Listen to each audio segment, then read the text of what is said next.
What up, people? What's up? You guys see by the countdown, we got about 8 minutes. Let's go ahead and talk for a little bit. I'll be waiting for this clock to go down. Make sure I'm refreshed, ready to go. Yeah. Make sure we're at the best quality.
Remember? Yeah. Ironically, that's why I thought for God of War was dropping in September, but now we got Last of Us taking that up, so you know.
gonna be good. Plus we got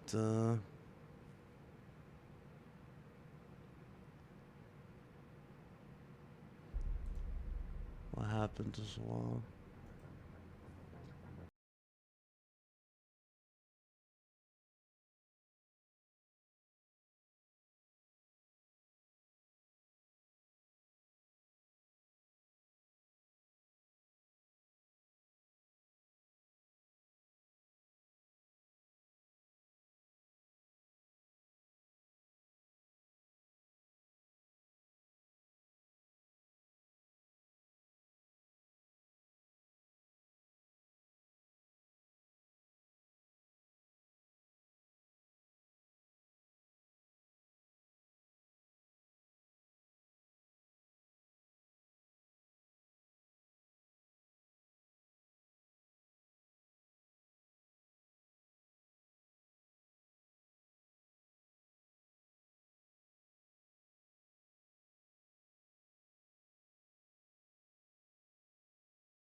Any of your AAA games?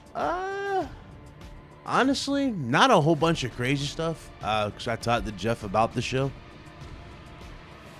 He did say he had some surprises, so keep that in mind. There were some surprises. One big surprise got leaked by, well, it wasn't by PlayStation, but I guess a snitch. They call him the snitch at PlayStation. This dude literally leaked the entire trailer for Last of Us remake, the first one.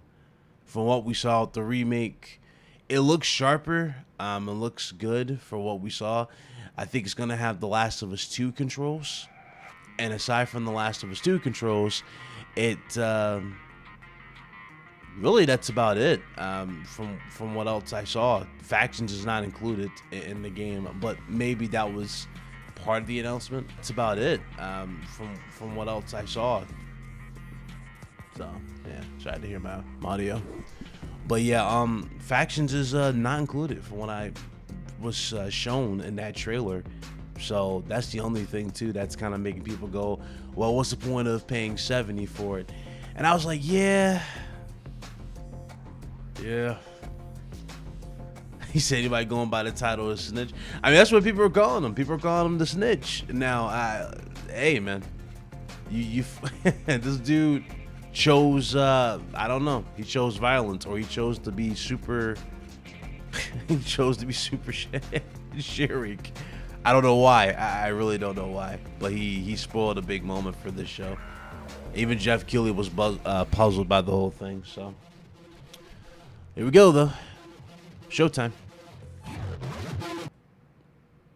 Shout out to everybody who came through. Let's get it.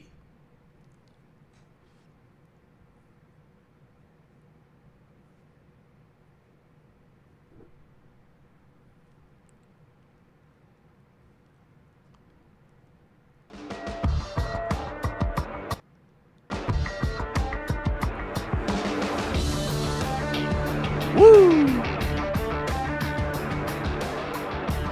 And here we go.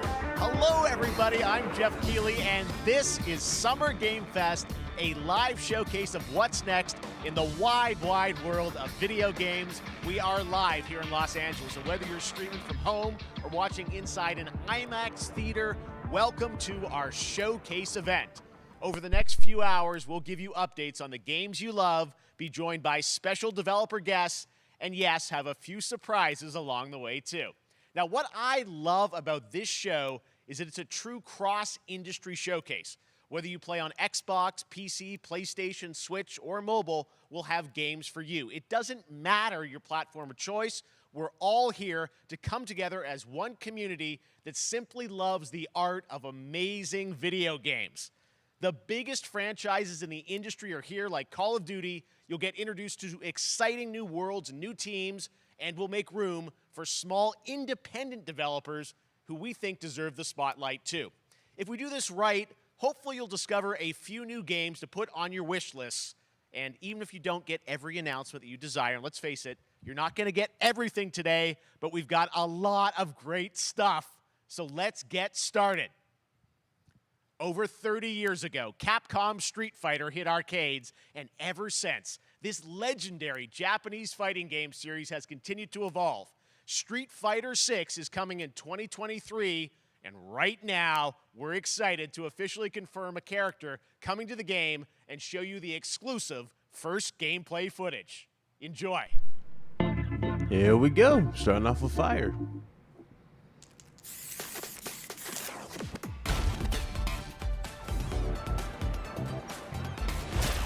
You won't know what hit you. Let me have some fun. Let's get this mission started. How's the stream look, guys? It look good for you guys? Let me know.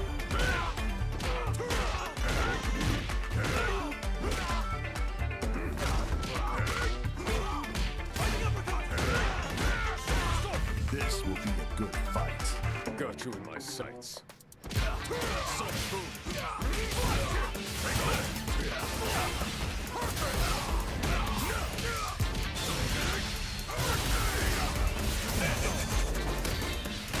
Neutralized.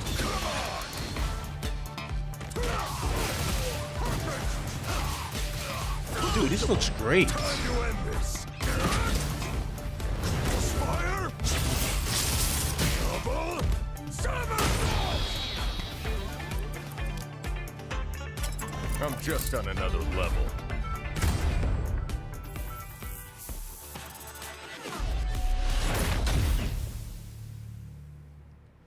All right, so y'all getting this? That looks good. That looks really good, man. It looks like the best it's ever been. Awesome. Really dig the animations. Can't wait to see how Tekken It's all 8 about looks. the comb. All right, next it's time for a brand new game announcement here at Summer Game Fest. Check this out. World premiere.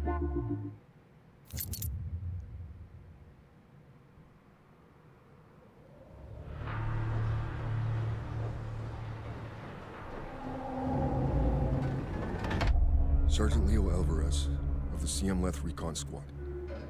Our mission was to enter the Tantalus base, locate the comsat relay, and bring it back online. We found the relay, but there was a problem. Get that door closed now, Private. Close that gate. Nothing gets in here. Ray didn't make it. Releases of one piece. Willis, take the lead. Aliens? Yeah, aliens. Oh, this ain't good. What we found was a new kind of evil, Yep. and it found us first. What the? Hold on. This wasn't human. Retreat! Retreat! Willis! Open fire! Go! Go! Go!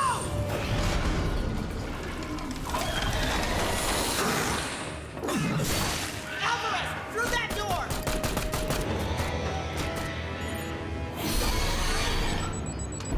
Hold that door, Sergeant! Son of a...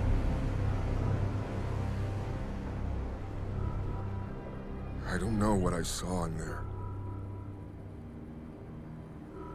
But I know when I close my eyes,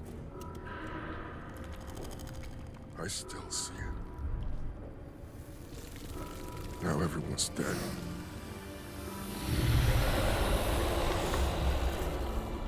And someone needs to know.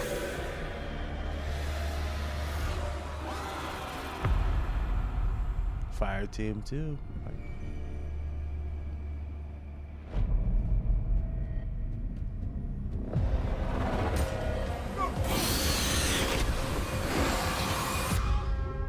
Oh, this isn't like fire team. It's completely different. What up, Hustle? That was Aliens Dark Descent, and it's coming in 2023 to console and PC.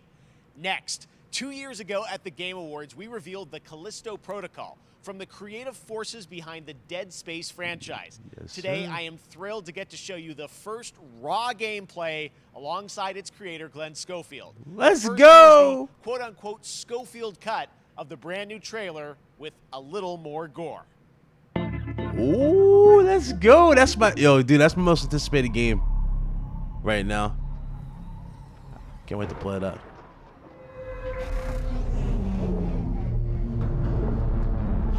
Or is it the same trailer what we got at Sony's? Let's see.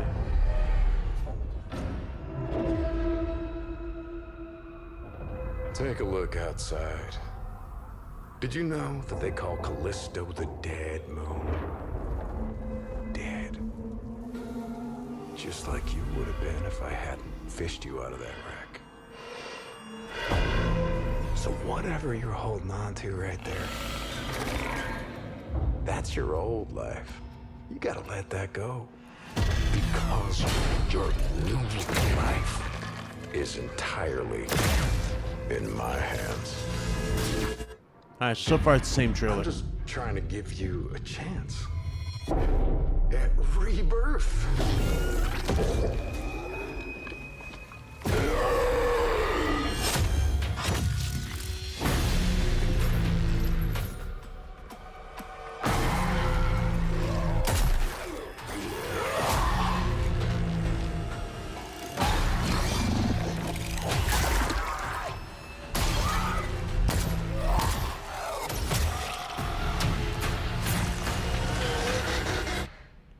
I just love that last part.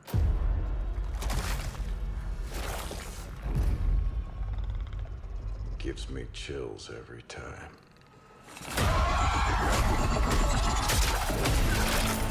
Okay, now we get gameplay. Newer parts.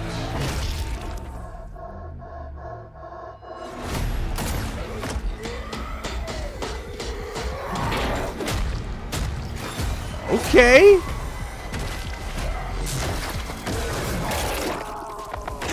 Oh!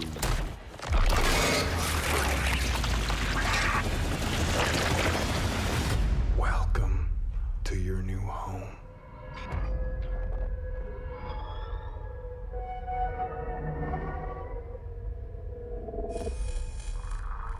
Day one. Day one. Day one. Day one. That's Enough right. said. We know what you wanted to see. And joining me now, Glenn Schofield, Striking Distance. Glenn, first of all, congratulations. This game looks absolutely incredible. And I got to say, the fact that you have built this team, this studio, new IP, shipping this December, all in COVID, blows me away. So congratulations. Yeah, thanks, man. The fact that you thanks have for built- having us. I really do appreciate it, Jeff. And you know, for a second, just give me a second. You know, I want to thank you for all you've done for the game industry all these years, man. I think I've known you like 16, 17 years now, and you've been an ambassador. You've amplified new games, new studios, and I just wanted to thank you. I really do appreciate it. Thank you. It's not about me. It's about you guys. Yeah, I know, but I appreciate that. Thank you so much. And yeah, it's so fun to do these shows and to show this game. So people saw the trailer, but what I'm so excited today is that you just brought a raw gameplay sequence. This game is in development, and people are going to be blown away, I think, when they see it. But tell us a bit about what are we going to see today? Yeah, we got a couple minutes of, like you said, like raw gameplay. It's two segments in the first half of the game. One is a med bay, another one is a power station, and you're going to see some new enemies, some brutality, some just about everything. We're showcasing a new weapon called the Grip. Okay. It's like a gravity gun, but it picks up the enemies and it shoves them into giant fans. It rips them apart. It's great. And then check out the nice ending we have, where we we usually will kill our main character Jacob, and in a very unique way. And just for a second, I want to thank the team, man. Like you said, through COVID, through everything else, the dedication, the hard work, you guys are amazing. Thank you very much. Oh, well, Glenn, I got to say, again, what you guys are shipping this year, this looks like a world-class next-gen game. It's rare that teams are bringing something out like this year, and let's let the footage speak for itself. Thank you. Ben Thanks. Schofield, striking distance. Here it is, the first gameplay of the Callisto Protocol. Let's go. Woo!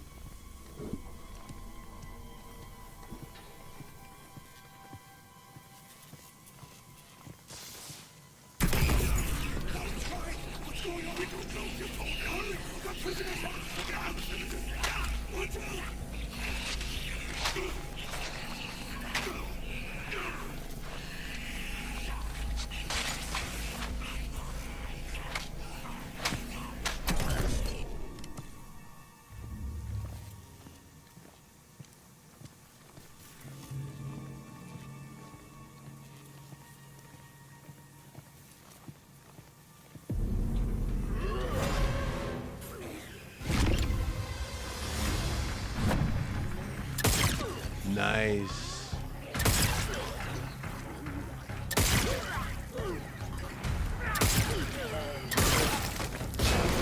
Bro, look at the arms. He shot him off.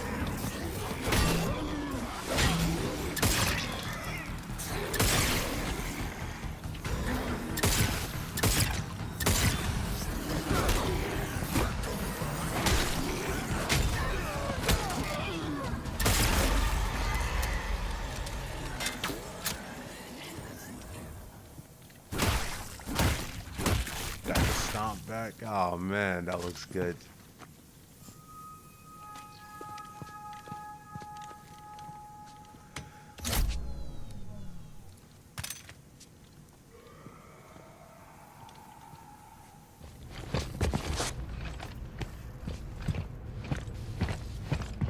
Okay, so you get the suit early on. Okay.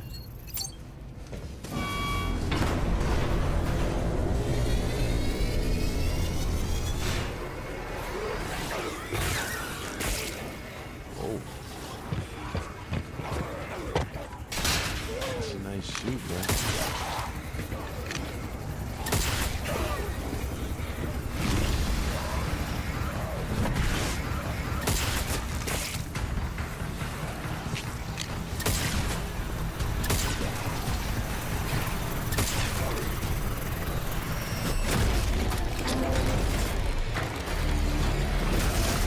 Oh.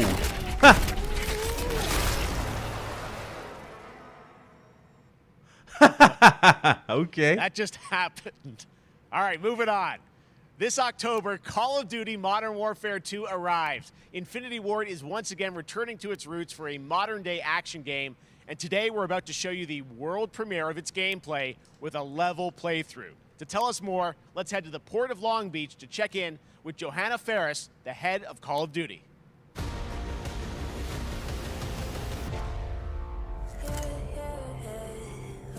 Hi everyone. In 2019, Modern Warfare changed everything. And on October 28th, we usher in a new era of Call of Duty with the launch of Modern Warfare 2. We are back, we are bigger, and we are bringing the entire team. Price, Gaz, Soap, Alejandro, and of course, Ghost. We needed a stage big enough to debut Call of Duty in a whole new way, inspired by the world we're about to enter. Oil rigs, cargo ships, and staggering odds are just the beginning. Here is Modern Warfare 2.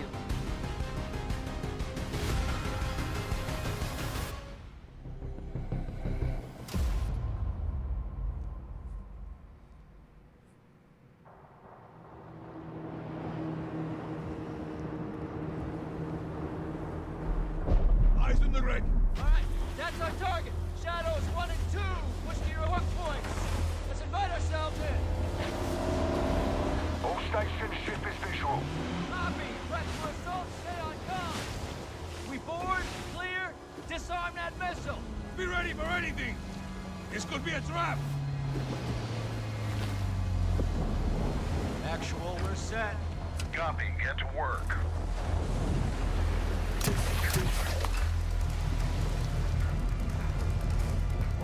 Good hook. Up and at him.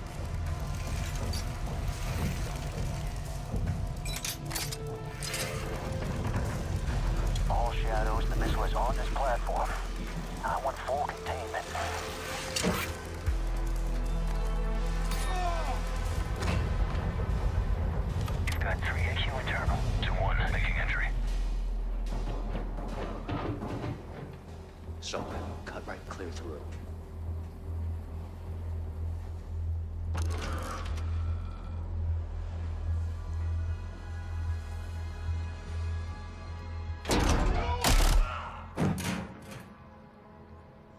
Looks good.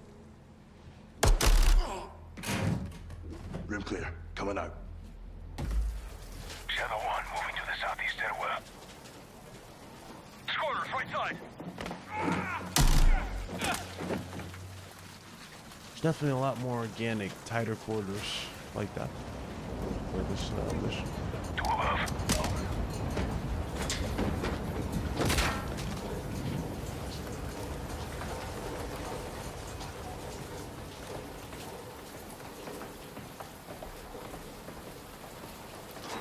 Balcony door undone.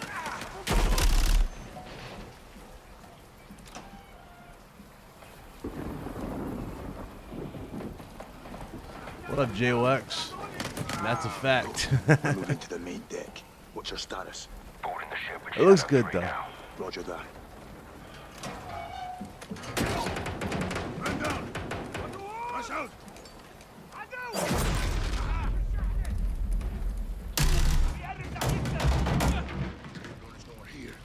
We need to move fast. All shadows, force out. I want eyes on that container now. 2 copies, moving. We gotta roll. Yeah, I think this is a shot-for-shot remake of that map. Retelling, I mean.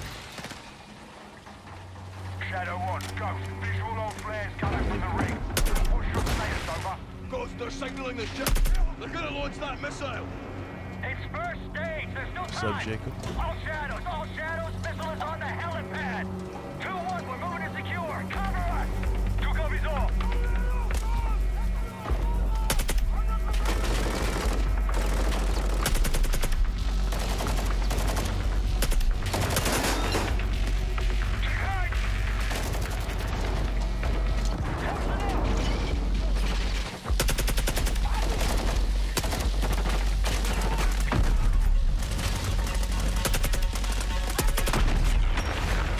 Move to the helipad, Sergeant. So, hit the stairs. Flank 'em.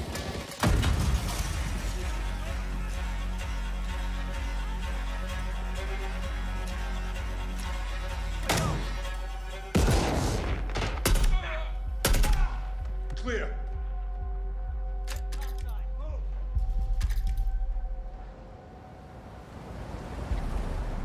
Actual, this is Shadow 1. Rig is secure. Moving on the container now. Roger that. Confirm when the objective is neutralized. Open.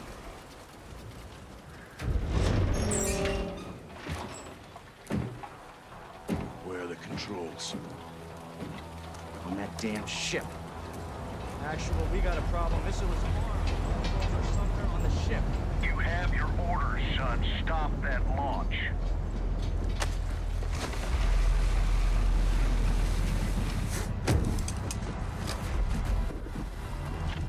Let's move out! Ghost, this is Zero 1 back in the water, inbound to your position! Solid copy. We're taking effective fire. The LZ will be hot. Roger that! Once we're on deck, we push to the bridge! Fast! Secure those controls! Stop this missile, yep! How do we board? Take the ramp! Hold tight, Sergeant!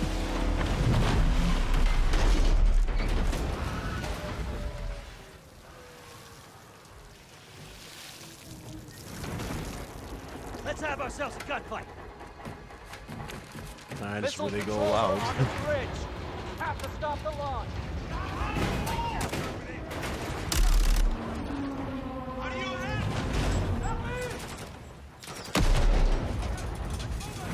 Alejandro, maintain overwatch from the rig. We're forcing up. Copy that.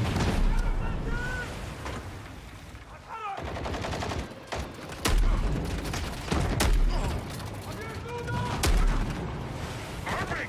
Reloading. They're forcing out.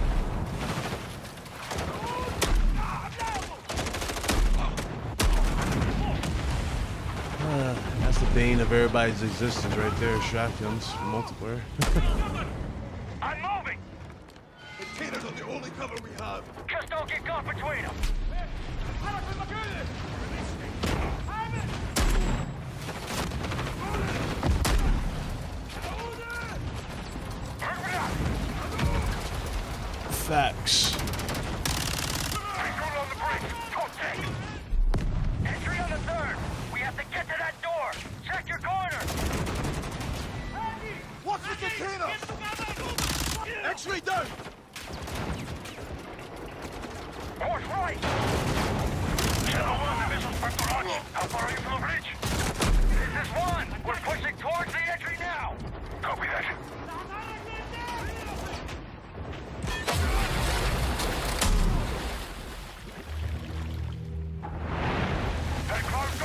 entry.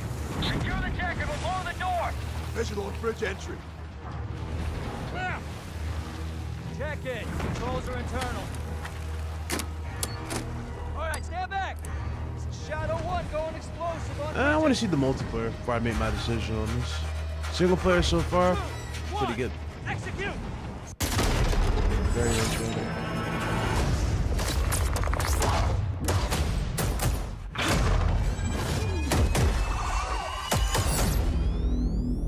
October 20th. Pre-order now and get early access to the open beta. Yeah, not bad.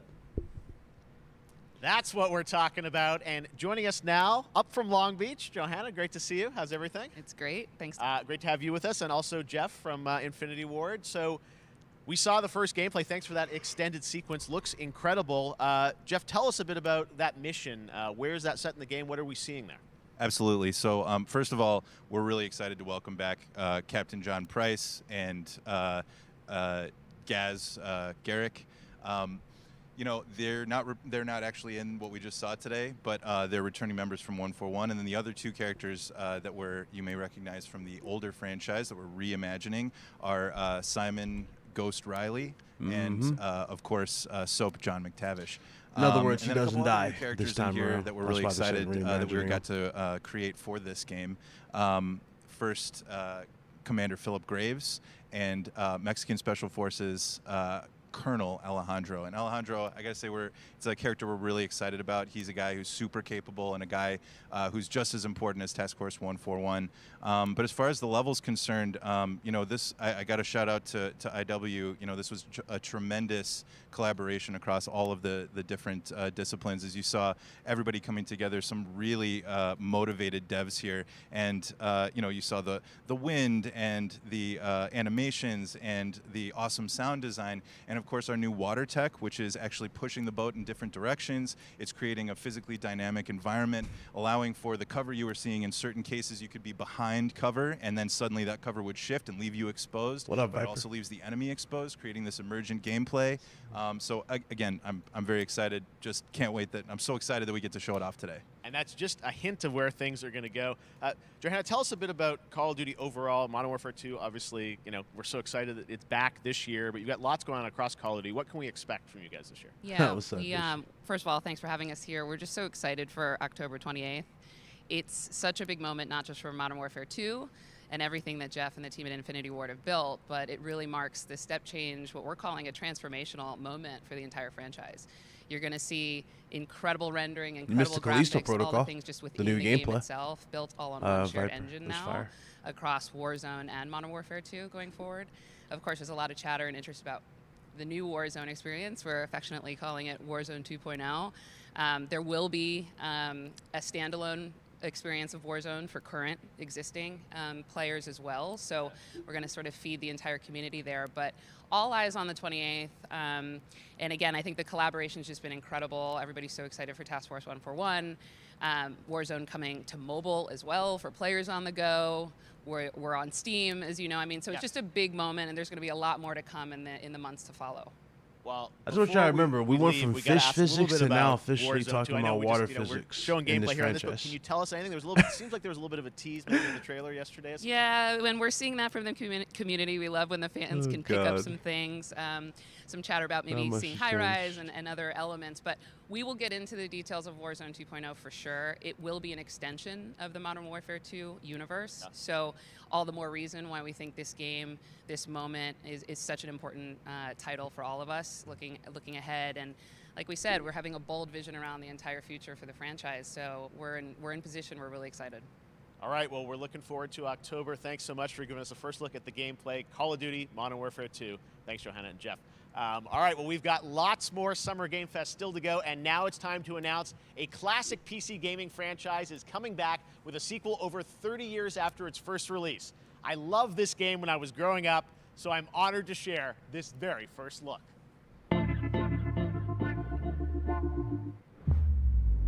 Pretty much. Same here.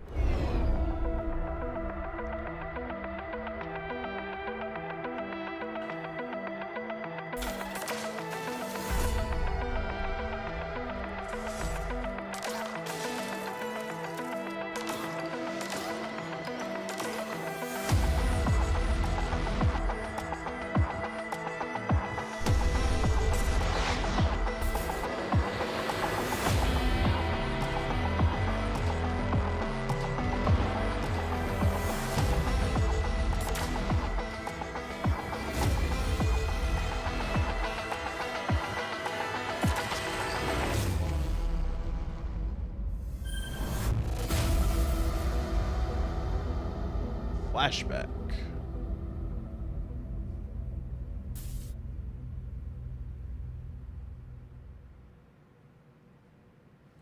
All right, let's turn back time. Back in 2017, we announced Witchfire at the Game Awards. Almost 5 years later, I am so excited that the team at the Astronauts in Poland has put together an in-depth look at the gameplay of this dark fantasy first-person shooter, which will enter early access soon.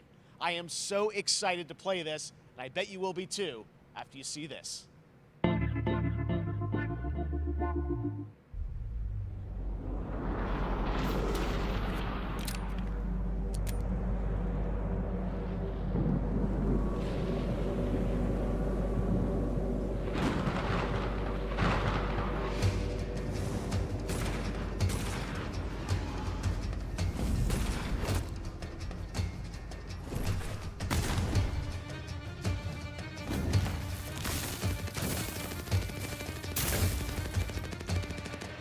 Nice.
No lie, that actually looks really good. I might cap that. Okay, next up comes an ambitious new game from a new independent studio in Europe, starring some very familiar names. Enjoy this world premiere new game announcement.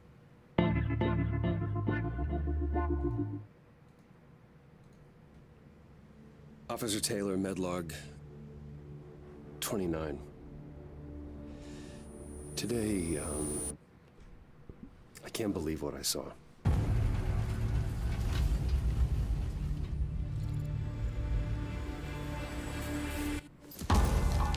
Solace, everything okay in there?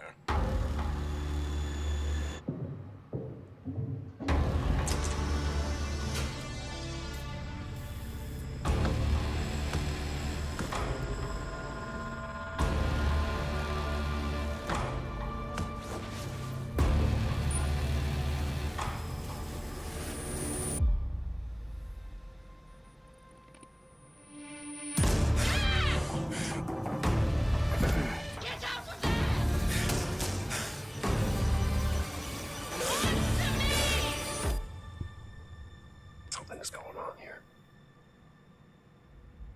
And I need to find out what it is.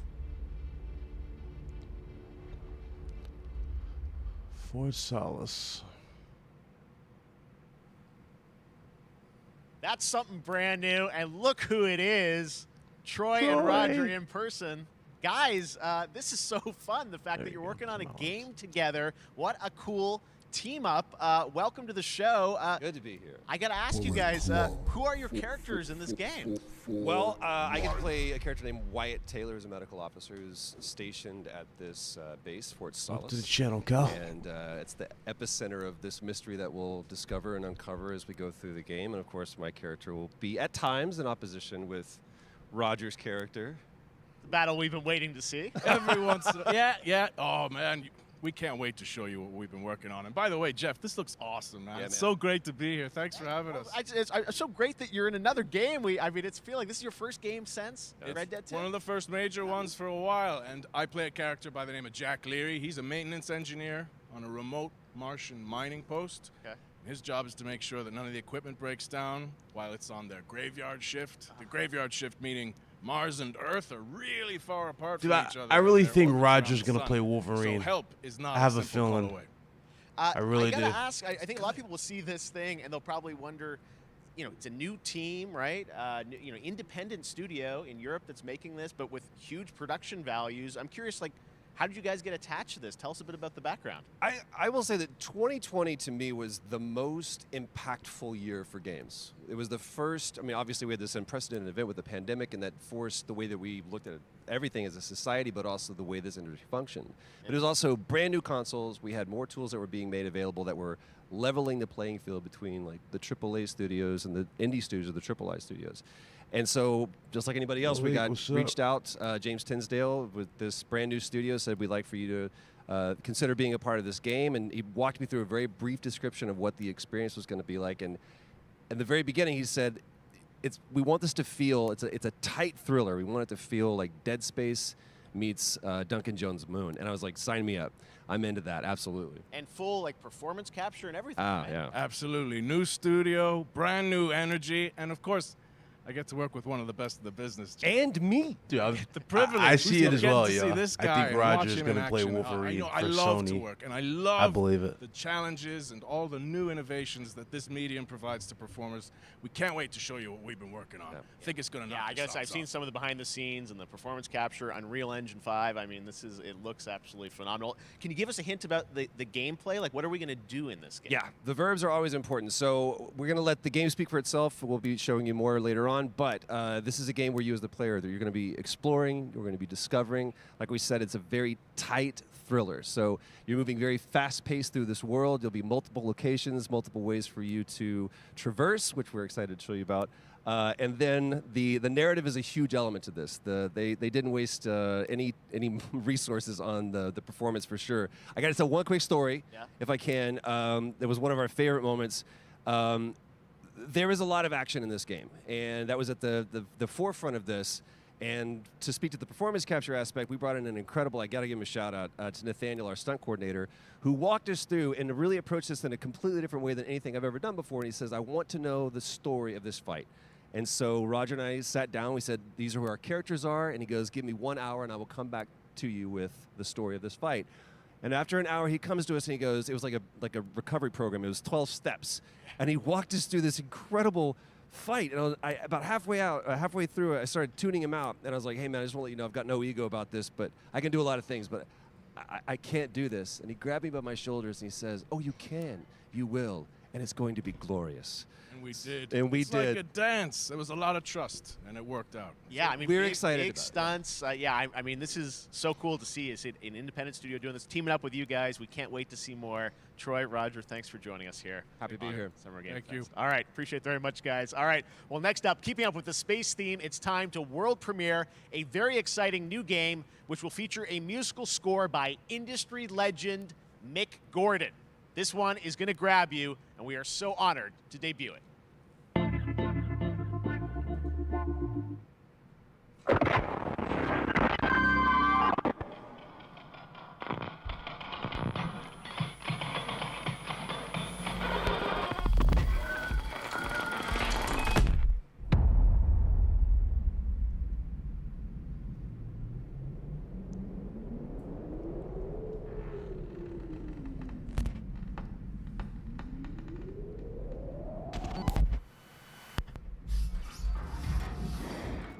Wait a minute.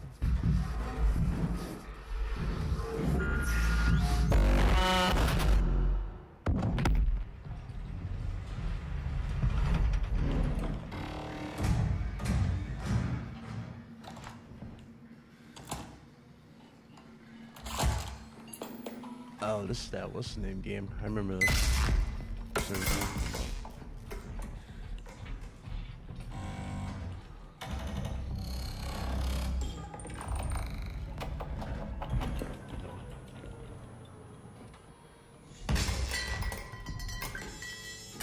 Dude, that looks awesome.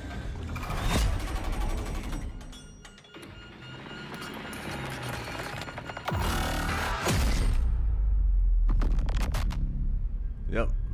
Routine. I remember that.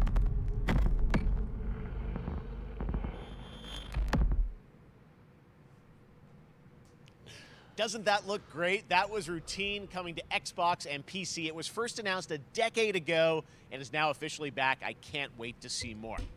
Now it's time to check in with a very special guest who's been in his fair share of video games, including most recently Fortnite as the Foundation. Dwayne Johnson, welcome to Summer Game Fest. How are you? What's up, everybody? And what's up, Jeff? And what is up to the Summer Game Fest audiences live streaming right now around the world and everybody inside the epic IMAX theaters. Dwayne Johnson here, coming at you from my Iron Paradise, the very hot and sweaty and smelly Iron Paradise, powered by, of course, Zoa Energy, the #1 fastest growing energy drink in the game. You guys know me by a lot of nicknames. The Rock, La Roca in Spanish, Uncle Handsome, sexiest man alive, big drink energy. Always room for a cheesy joke. There's always room for the extra large cheese pizza, especially when I'm delivering, and I deliver them often. You guys also know me as the greatest and most electrifying surprise in gaming that happened. You know me as the Foundation.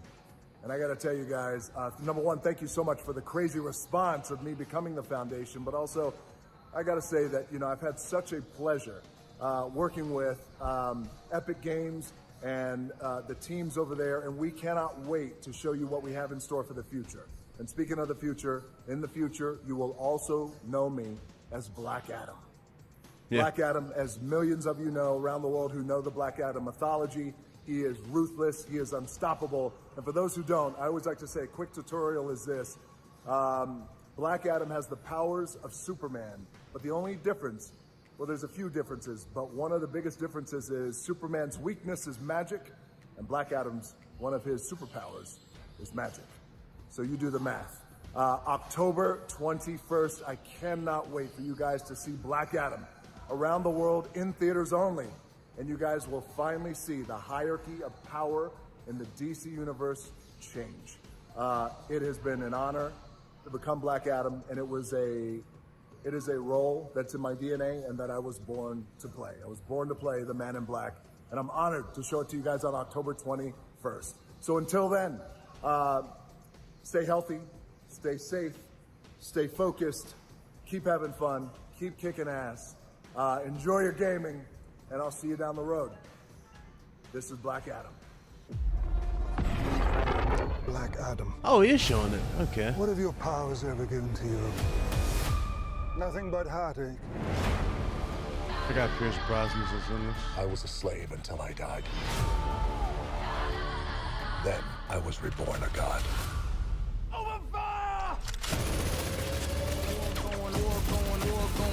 Now, I kneel before no one. You can be the destroyer of this world.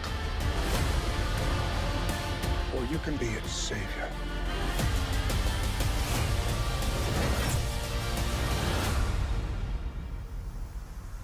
That's up to you. Behind you! Did he just catch a rocket? He got a rocket. All black anything, you know my fresh coat.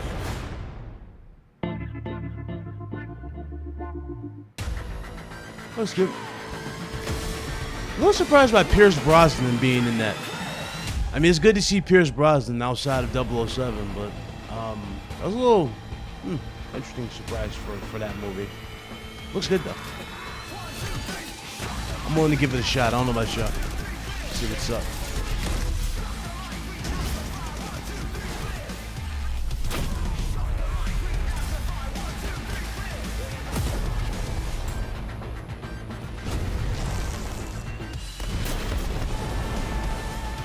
Oh, Dr. Fate.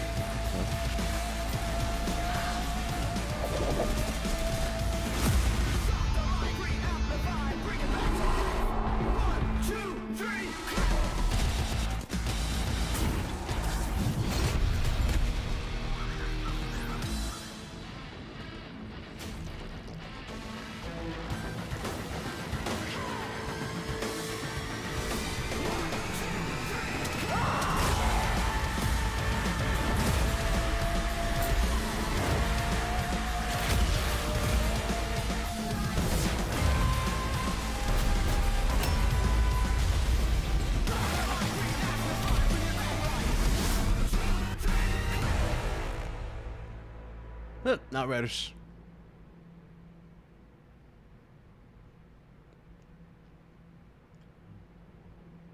A lot of content this year.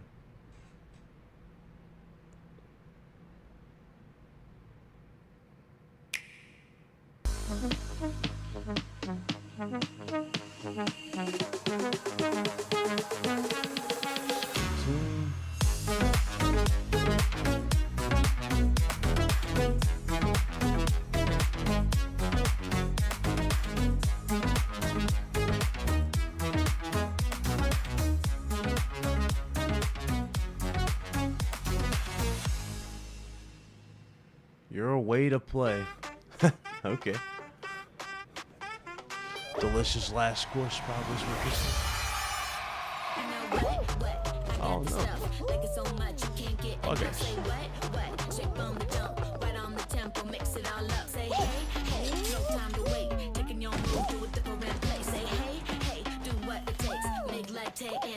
Get up and go. Go, go, go. Get up and go. Go, go, go.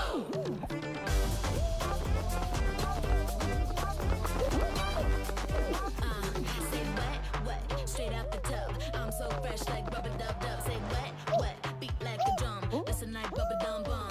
Say coming in hot, right on the tempo, mix it all up. Say yeah, on the box, win it like ha ha ha, ha ha.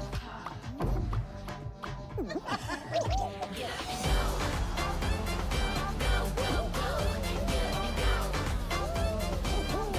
I give this game props. I will say that because this game has lasted longer than I thought it was going to. And nah, it's been That nonstop. was so fun to see People still Courage play and it. Ray in that Fall Guys piece, and you can play and download Fall Guys for free starting June 21st across all platforms, including Nintendo Switch, Xbox, PC, and PlayStation. All right, back to another new game announcement. We're going to announce a brand new game and universe from a new team of legendary developers. Check this out.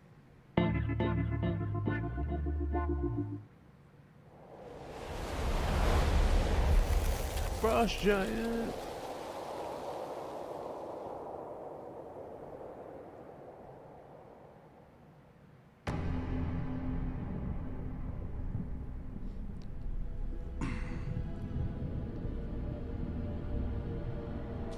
Discovery, this is Command. Storm's in your way. Prepare for extraction. Signal's breaking up. Command, I'll do one last scan. See you soon. Over.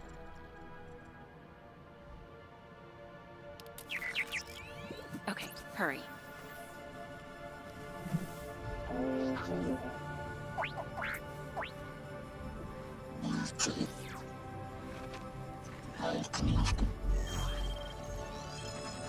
Now we're talking.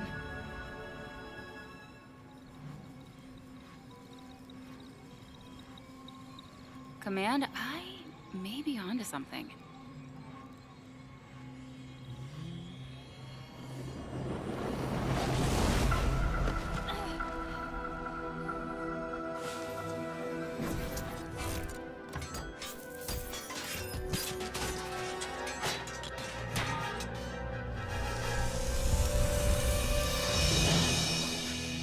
I have it, Command. Repeat, I have it. Mission accomplished.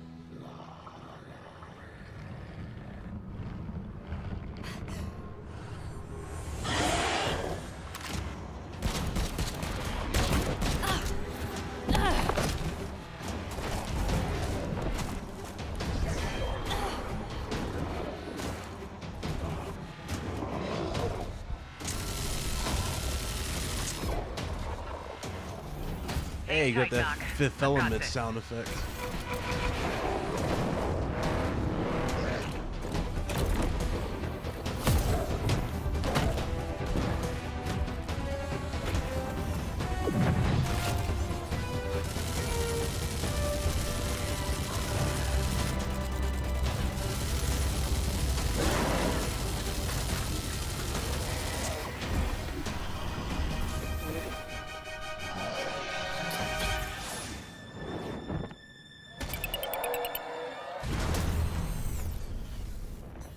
Glad you could make it. We gotta move. Now. There's a storm coming.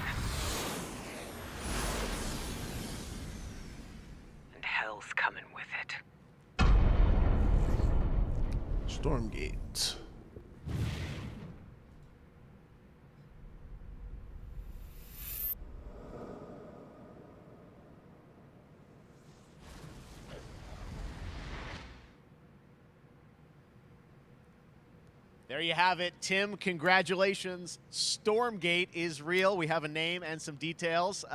So, first of all, congratulations on this announcement. We're so excited about the return of RTS, brand new franchise. What is a Stormgate, though? All right, so Stormgates are portals that open during a massive solar storm that unleash the infernal host on future Earth. Okay. And we saw some hints of some, I mean, you know, you guys coming from Blizzard and StarCraft, everyone wants to know about races. You know, tell us about the sides in this RTS game. Yeah, we're unveiling our first 2 factions today, but there will be more.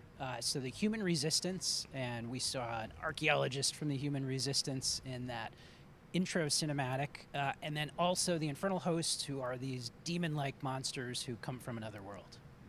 I think one thing everyone wants to know about, especially your background pedigree of the team, of, you know, where do you want to push the RTS genre? It's something we've all loved for decades, but, you know, opportunity for a lot of innovation.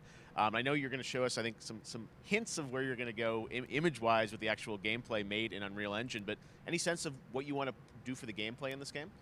Absolutely. But the first thing I want to say is we are very consciously trying to stay true to what players already love about RTS. Where we're really trying to push the genre and be innovative. First off, approachability. For one thing, we're free to play, but no pay to win, no NFTs, nothing like that, just to lower that barrier to entry to get players in. But we're also really trying to be a lot more social.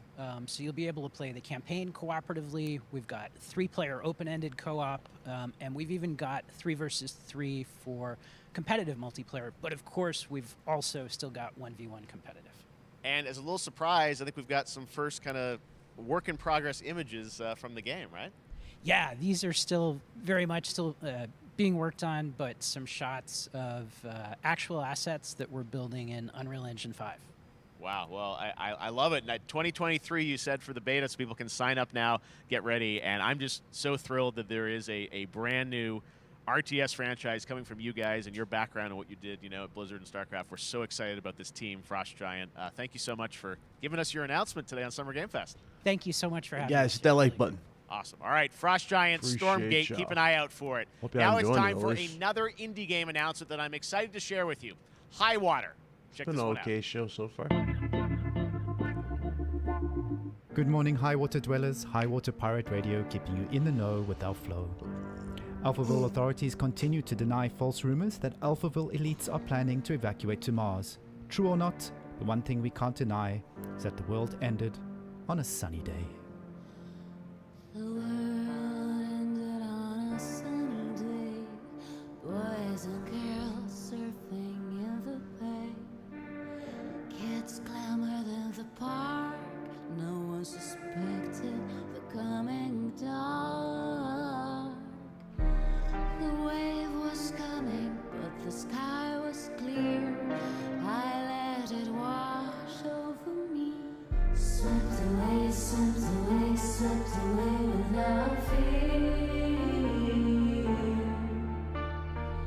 Swept away, swept away, swept away without fear. The world ended on a sunny day. Boys and girls surfing in the bay.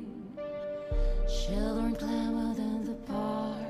No one suspected the coming dark, the coming dark. What a breathtaking trailer. High Water is an adventure strategy game set in a world ravaged by extreme climate change. Now, speaking of the world around us, the conflict in Ukraine is not far from anyone's mind, and it's impacted the development of games, including Replaced from Sad Cat Studios, a Belarusian studio with devs from Belarus and Ukraine. The team had long hoped to reveal a new trailer here today, but were understandably unable to complete it in time. Guys, I just want to say we're thinking of you and all the developers impacted by the conflict, and hope to be able to share your work at a future show. All right, our next game is an official selection of the Tribeca Games Festival. It's American Arcadia, where you play Trevor, whose life is being televised with the viewing population constantly voting you up or down. When you become unpopular, you need to start running for your life. Check this out.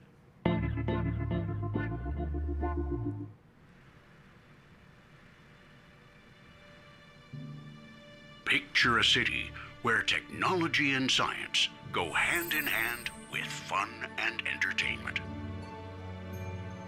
My grandfather, Elijah Walton, had a dream to build the city of tomorrow.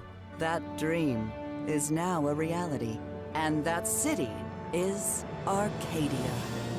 What up, Jack, man? It's been a minute. A 43-square-mile metropolis where each and every citizen enjoys a life of luxury and comfort. Broadcast live 24 hours a day, 7 days a week on every digital platform. American Arcadia. Control. Subject on the run on camera 4025. Interrupt broadcast immediately.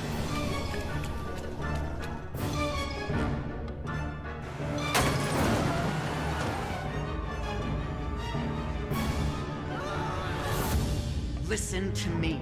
We can't allow Trevor Hills to escape under any circumstances. Trevor. Trevor, can you hear me?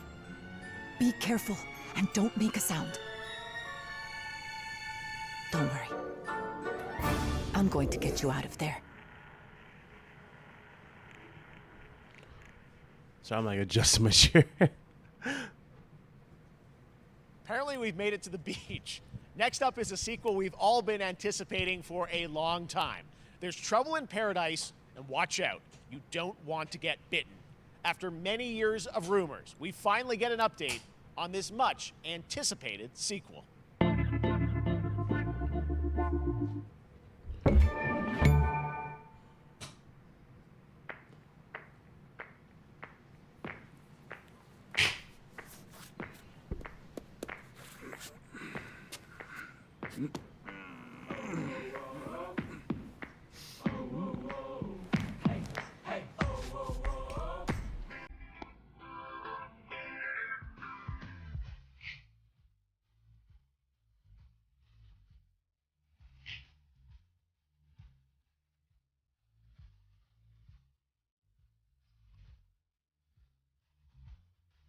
I say it was like Dead Island again, the same trailer.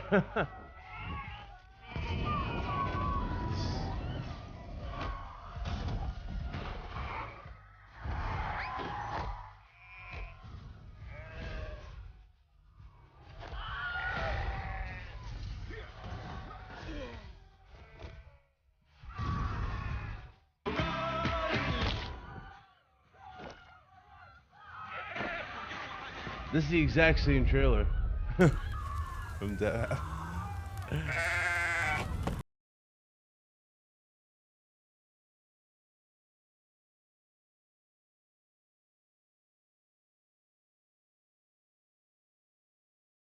They used the same trailer from Dead Island. There you pretty have much, it. That same was assets. Goat Simulator 3, and it's coming later this year to the Epic Games Store. Now, last year, Marvel and 2K announced Marvel's Midnight Suns, a tactical RPG from Firaxis Games, the studio behind XCOM and Civilizations. Heroes from the Avengers and X-Men crossover with supernatural ones like Blade and Ghost Rider for a battle against Lilith, the mother of demons. Today, we've got to look at some new folks set to join the battle. This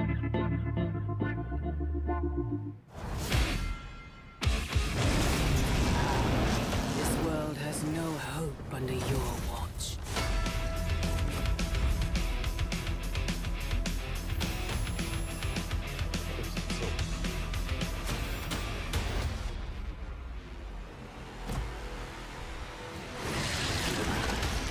Gotta give us Venom, you know, Spider-Man 2. Just saying.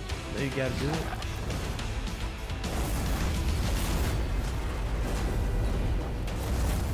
Surrender your pain to me. Nice. And I will make you whole once more.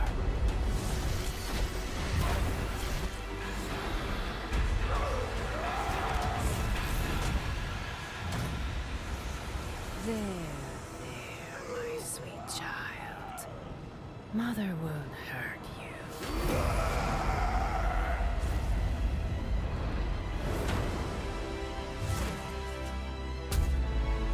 Typical Parker luck. I'm gonna need some backup. That's a nice suit.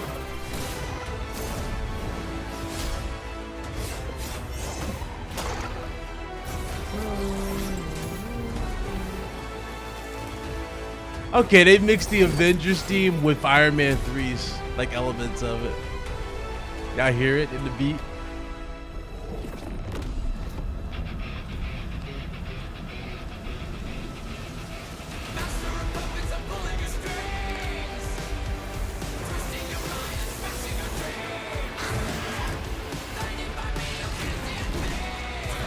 Oh.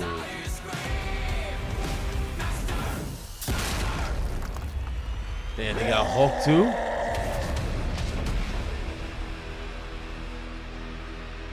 Okay, October 7th. Oh, where's the gameplay for this game though? Did we see gameplay for it? That's a nice suit. 3, 2, 1. That used to always work. That's a Well, dope it did suit. that one time. Really like it with the eyes. That was looks Midnight really Suns, and now we're moving on to the wonderful world of Cuphead, the delicious last course. And can you believe it? We're only a couple weeks away from playing the delicious last course DLC. You see how they did that for Cuphead. Joining me now is Maya Maldenhauer from Studio MDHR. So first of all, Maya, it's really coming? It's really coming June 30th on all major platforms. We are thrilled. Well, I'm so thrilled too that I think all the fans can't believe that this is here. And I've been lucky enough to play this actually on my Steam Deck last week, and you guys gave me a copy. I can't. People are not going to be ready for how amazing this looks and the backgrounds and what you guys have done. I feel like you've amped up obviously the gameplay. It's difficult as we would expect, but the visual look, you guys have taken it even to the next level, which I didn't think was possible. Yeah, we absolutely did. I couldn't pinpoint one thing that we're proud of in this because we really honed our craft, took everything to the next level from animation, the backgrounds, the music, gameplay design, and of course our new playable character, Miss Chalice. I'm very proud of her. Chalice is fun to play as, and even though this is a DLC, it feels like it's its own game inside of Cuphead in many ways. It is, definitely. Yeah, you just get on the island, and there you are off to this new new territory, which is amazing. Yeah, it's our biggest island yet, super-sized bosses, lots of secrets to discover. Don't let any rock go unturned. Yes, and lots of challenge ahead. Well, I know you brought. I know you don't want people to necessarily have too much spoiled about the game, but you brought a little something for people. A little something, yeah. It's brand new gameplay footage of one of our new bosses, Mortimer Freeze. It takes place in an icy arena and features some of my personal favorite attacks and transformations. We hope everyone enjoys it. All right, let's check it out. Cuphead, the delicious last course. Thanks, Mile.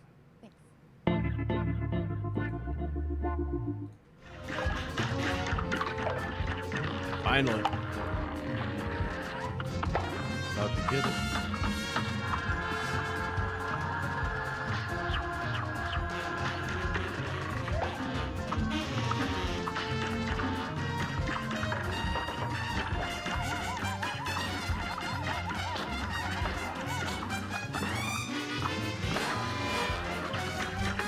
Nice.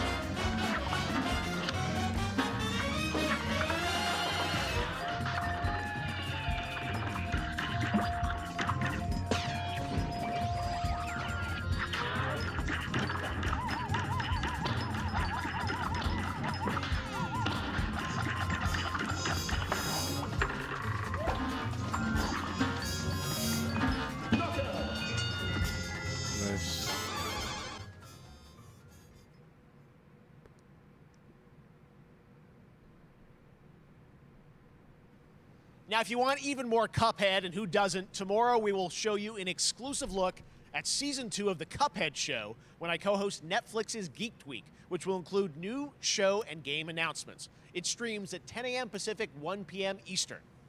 And that's not all. There's more Summer Game Fest all weekend long. Coming up next is the Day of the Devs Indie Showcase with I Am 8-Bit and Double Fine, then Devolver's Marketing Countdown to Marketing. Tomorrow, after Geek Week, there is the Epic Games Store Showcase at 11 a.m. Pacific, 2 p.m. Eastern, with news on Rocket League and the Tribeca Games Showcase. And Sunday, don't miss the Xbox and Bethesda Game Showcase with a look at the future of Xbox and Game Pass. Now we have some exciting news for Nintendo Switch and PC fans about Neon White, a game where you play an assassin from hell who slays demons for the chance to ascend to heaven.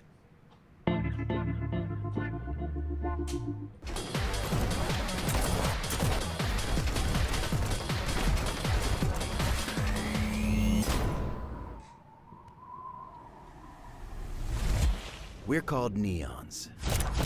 Sinners plucked from hell to do God's dirty work. But I'm finding it hard to believe we're in heaven.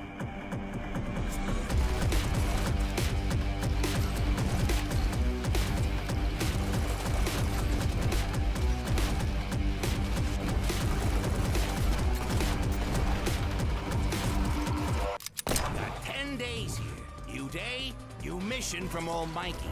You think you can win me over by showering me with gifts? Good thinking. Better. I watch my chair so bad. Let me just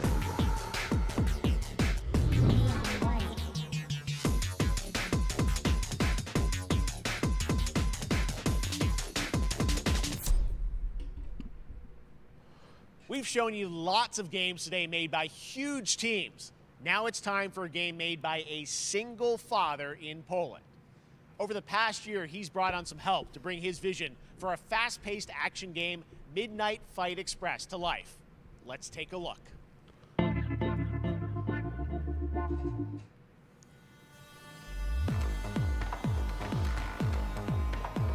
know the saying, get knocked down, get up again, that whole spiel.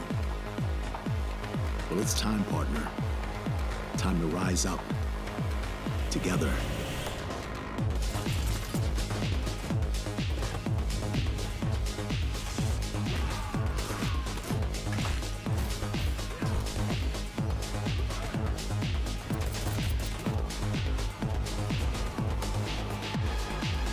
It's happening. The big guy's actually going through with it. While I sat at his side, seeing lives as dollar signs, had the stink of corruption all over me. You know who put it there? Nah, not him. Me. Well, I ain't wearing it anymore, and neither are you. Tonight, we wash this whole damn city down.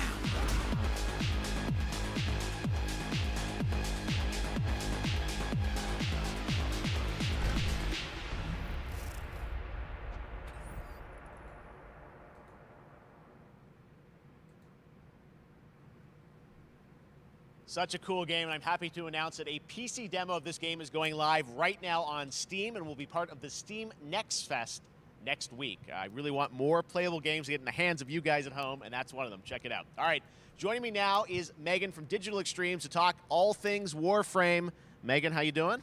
I'm so good. My fellow Canadian. I know. We got just happen to always have these Canadian teams on the show. I don't know how that works out, right? It's okay. We do. Well, we have a great connection. We've also done a lot with Warframe over the years, and I know right now anyone watching on Twitch for more than 30 minutes, this show is going to get a special Twitch drop, right? That's right. I already have seen people getting it, so it's very exciting. She's right there, loud and proud. Protea, 30 minutes for watching. Thank you for letting us kind of take over your special events category, but she is there and she is for you if you are properly linked up. No, Warframe, you know, as I said, we've done a lot over the years. You guys have done incredible things with the game, and I know you have TennoCon coming up in July, which is your big kind of event of the year to reveal what's next. What can you tell us?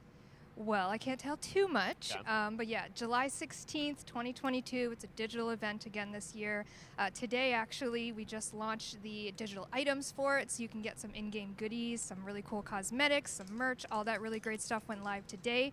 But of course, the reason I'm here is to, you know, kind of debut. We have our Tenno Live during TennoCon, which is our big reveal of the night, and we usually do a little bit of a gameplay, a little bit of a demo, and I think a lot of people can suspect what it might be, but I'm here to kind of confirm what it is that Tenno Live is going to show. And what is that? Can I say it? Yes, I think you can. Okay, you're going to get your first look at the Duviri Paradox. Finally! Finally, I know it's been a couple years, but Duviri Paradox is going to be what Tenno Live is all about, and I'm so happy. The team worked really hard on the teaser you're about to see for it, and I'm just really proud and excited to show it. Awesome. Well, thanks so much for being here on Summer Game Fest. Let's take a look at that right now. My child, my friend, what was done is done. New dangers, New choices await us now.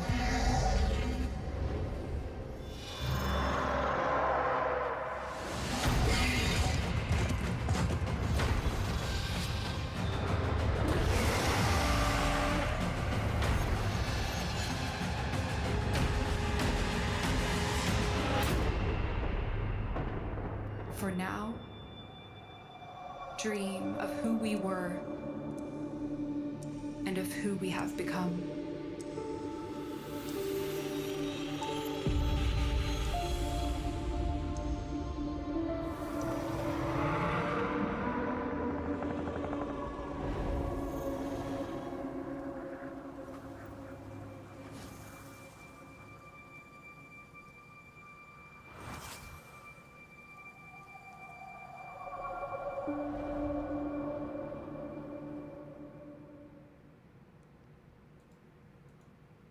Next, it's time for a new look at Honkai Star Rail, an upcoming open-world space RPG. Yeah, a lot of space today, from Genshin Impact studio Hoyoverse across mobile and PC. This studio continues to deliver, and this new trailer reveals for the very first time a new and exotic realm players will be able to explore.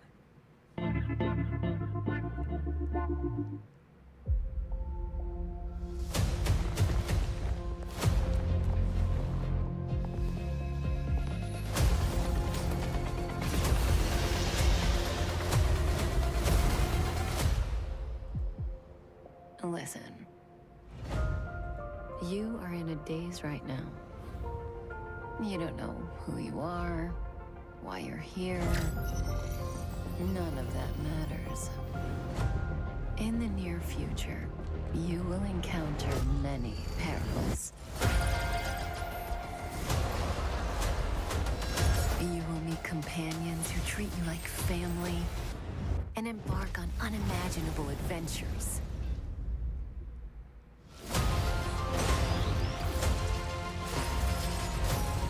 Remember what you feel in this moment. You know, Red Hood's over here clenching his fist like, yes! Yes! You will arrive at the end of the story. I know he is. Little fraud. That's the you I like.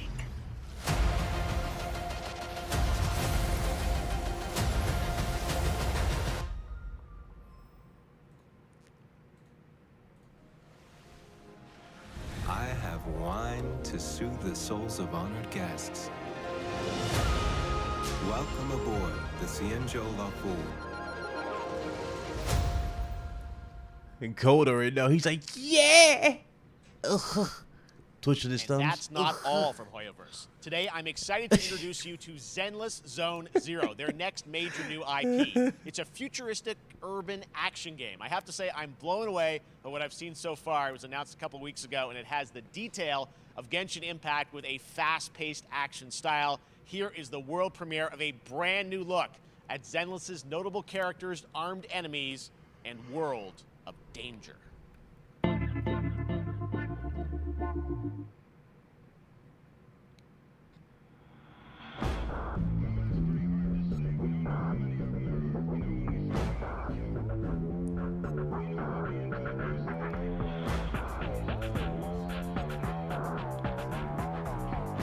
Damn, that's cool. Cool. No pun intended.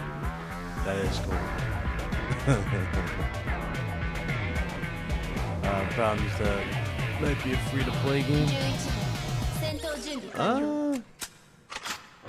Yeah, I see why you said that. Jeff gotta stop hyping up these shows. Nah, man, it's a show. Gotta hype up your show, bro. Got some nice reveals here.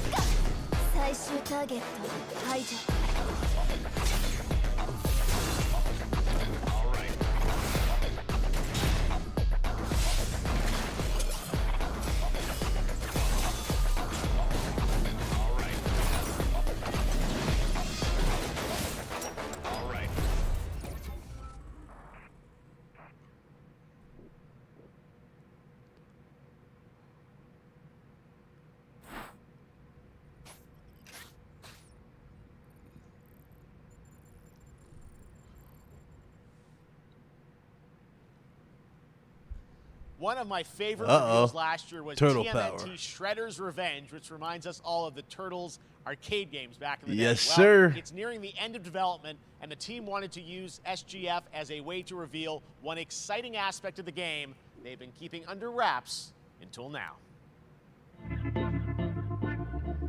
Finally. Been waiting for more on this.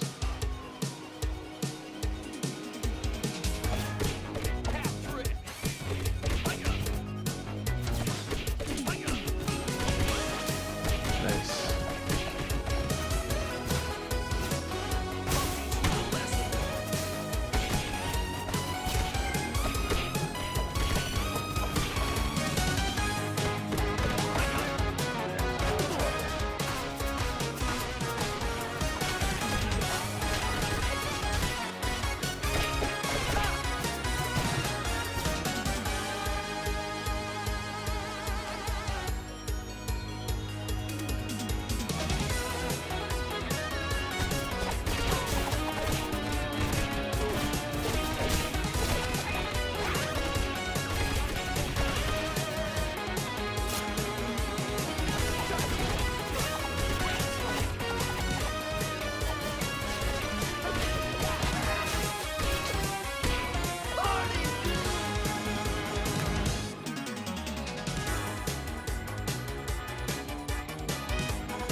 Fire.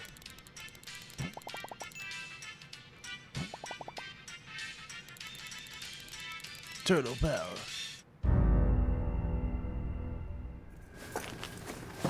God, it makes me just want to watch the iconic movie again. It's so good.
I don't know what to say about that game. There's no gameplay.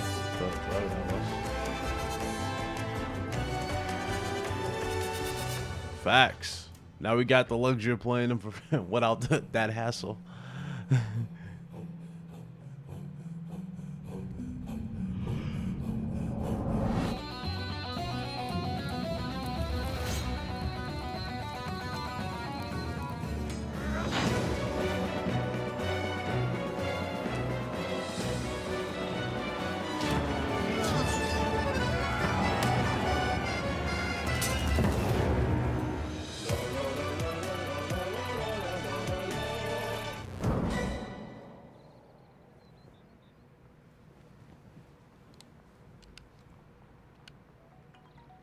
How far will you push humankind?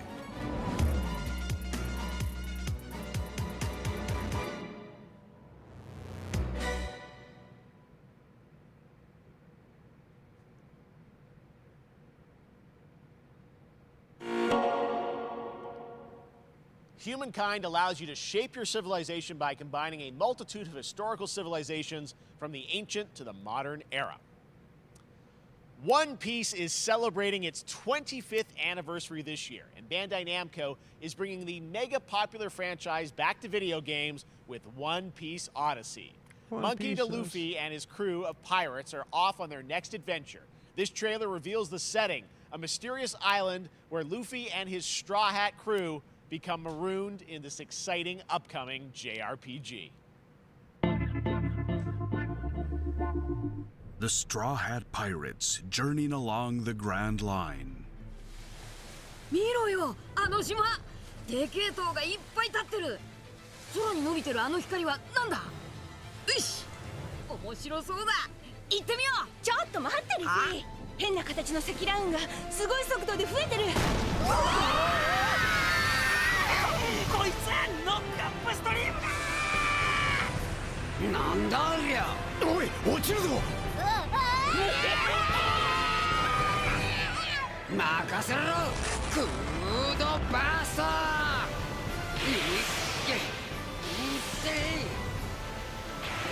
立て直すわよ。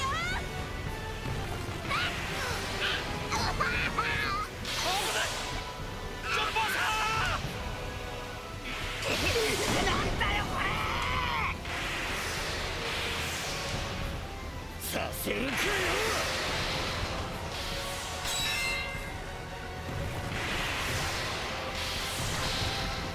クソゴーリ。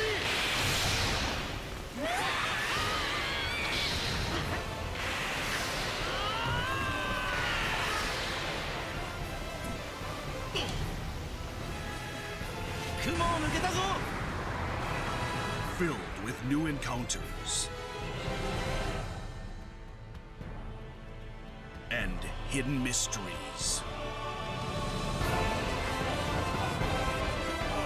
Unravel the adventure that awaits in an odyssey beyond imagination.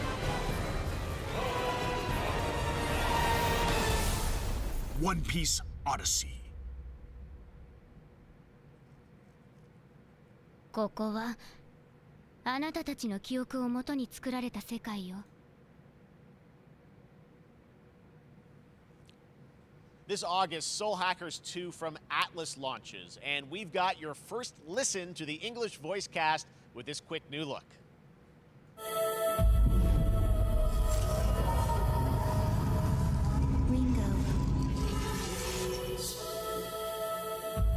Ringo.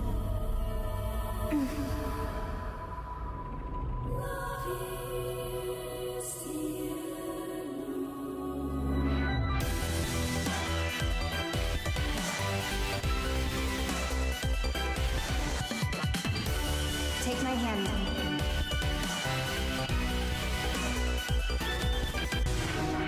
You get one more chance to make things right.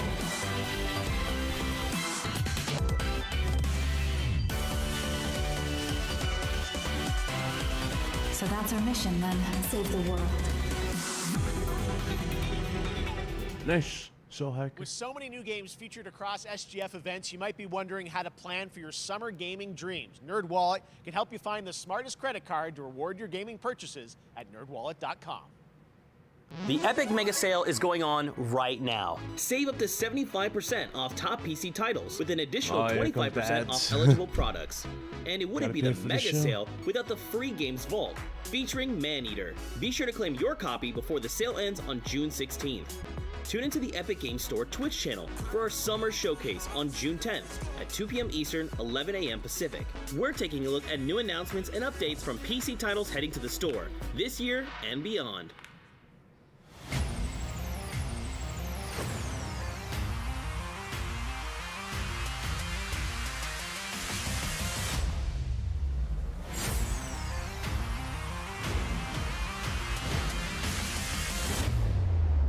You nuts?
Mario Strikers. You're gonna get hit with the unexpected in Mario Strikers Battle League. In this no-holds-barred, soccer-ish sport, chaos reigns supreme. So prepare to do whatever it takes to claim victory. So much fun, it hurts. Mario Strikers Battle League, only on Nintendo Switch. Game rated everyone 10 and up. Premiere. Hi, my name is Carl and I'm a developer on Metal Hellsinger. You know how in some games where the music's really good, you feel compelled to move and shoot to the beat? But what if you had to? In Metal, the better you are at slaying to the beat, the more intense everything gets. And we have vocal performances from legendary artists like Serge Tankian from System of a Down, so while headbanging isn't mandatory, we do recommend it. Our demo is live now on Steam, Xbox and PlayStation platforms, so go check it out and slay to the beat.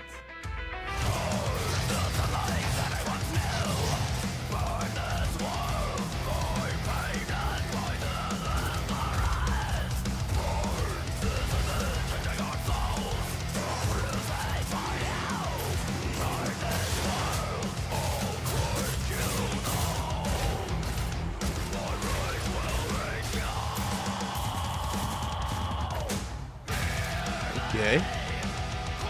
James Doherty?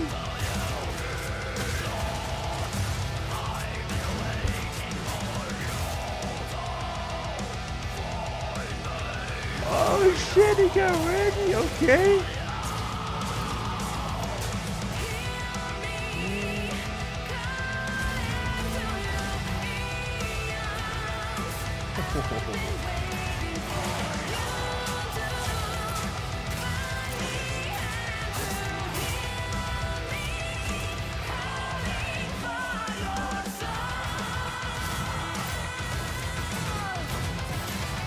Okay.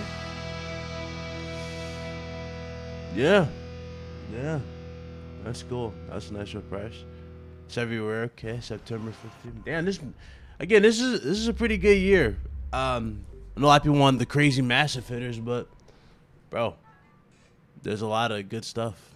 That one was Metal Hellsinger coming later this They're year. probably gonna end the show with The Last of Shooter Us. with metal music, and right now, as they mentioned, a demo has launched on PC, Xbox, and PlayStation for you to play for free.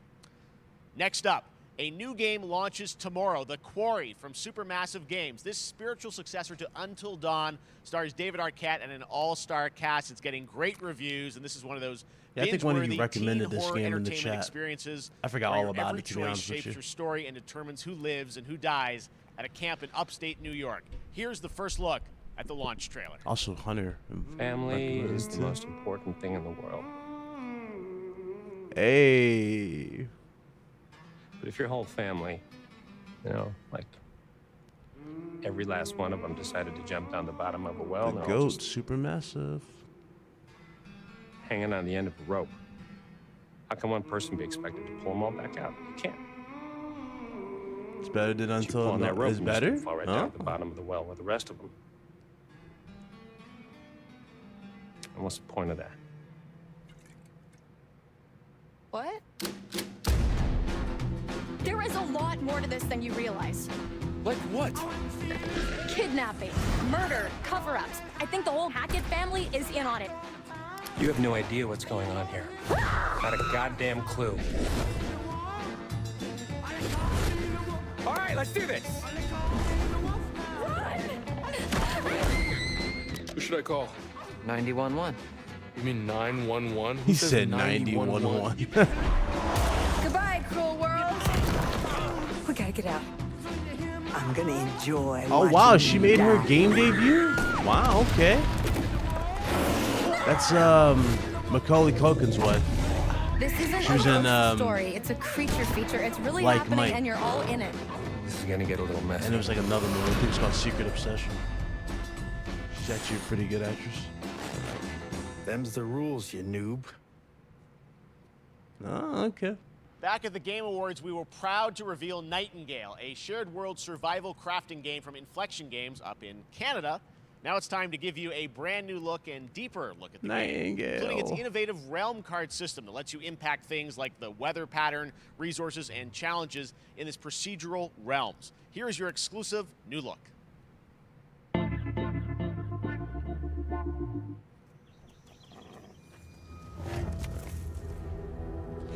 128. You're alone in the realms, I'm Sheesh. afraid. The portals are a mess.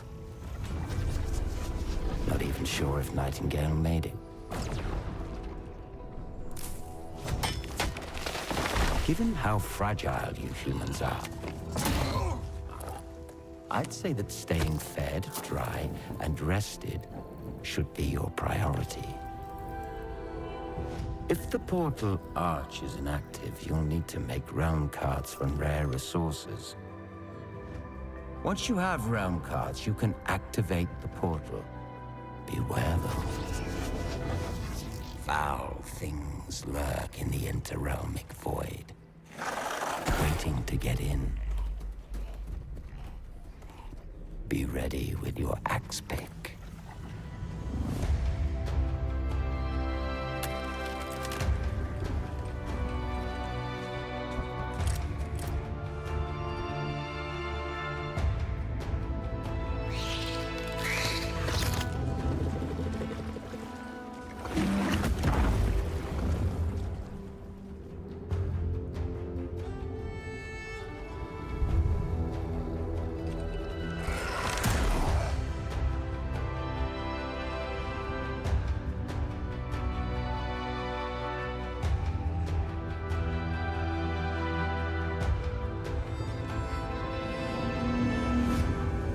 Shadows have offended. Think but this, and all is mended.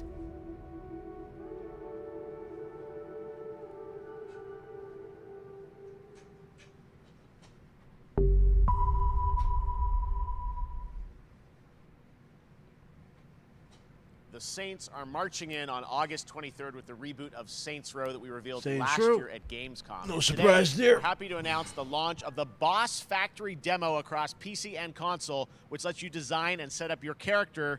And since it's Saints Row, you guys are going to have a lot of fun with this one. Check it out.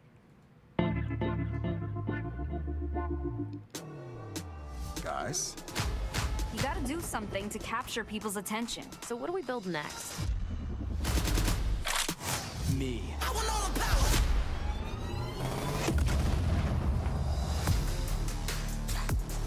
Yeah, I want all the power! I want all the power! I want all the power! We are so good at this. Which fool wanna challenge me? Got a pack on your back with a strap, can't relax cause you know there's no guarantee. I ain't never get that's a fact, don't react to the task of the mass and the cavalry. Stay correct, it's your majesty. Savage, never kneel, never have defeat. Seriously, this is perfect. Dinner and a show, baby. Fall drop from the roof, is it? Yeah, cut them loose if they ain't gon' get the proof with ya. If you're looking for the truth, mister, cash ain't grind, cause I got one thing to prove, tricker.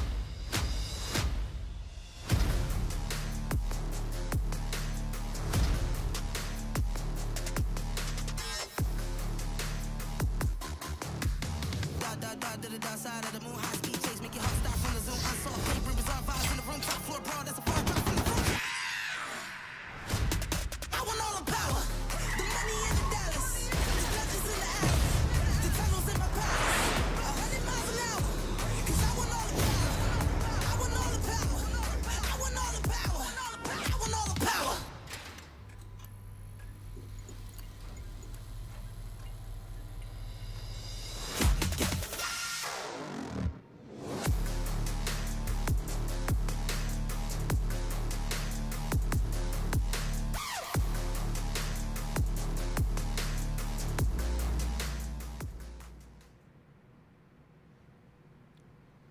Next, we've got an exclusive first look at extended gameplay of Warhammer 40k Darktide, Fat Shark's follow-up to the critically acclaimed Vermintide series. Darktide promises intense 4-player co-op action and terrifying enemy hordes to team up against.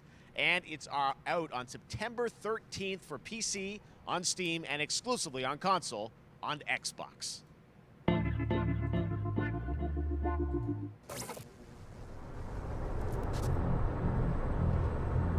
Manufacturer of HL 1736 is heading towards a power systems failure thanks to a bit of heretic sabotage. So you're going to restore the coolant and hopefully save the day. Get in, access the operations array, and use the cryonic rods to flush the system. Preferably before something explodes. Head on through the ventilation tunnels and look for an access point. This way! Move it!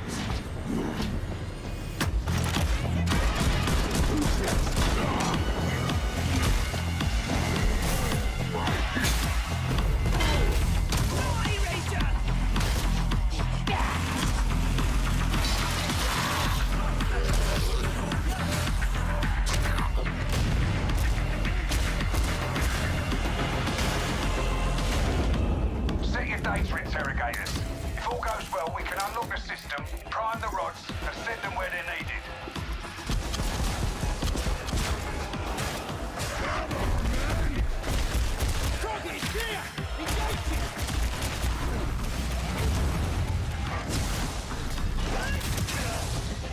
That's the first part done. Get to the base of the Matrix spire and put those cryonic rods to work.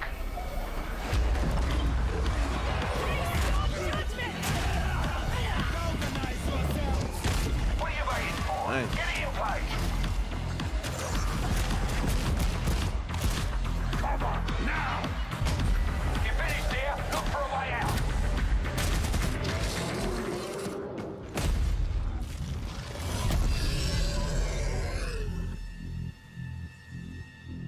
Nah, it's dark type.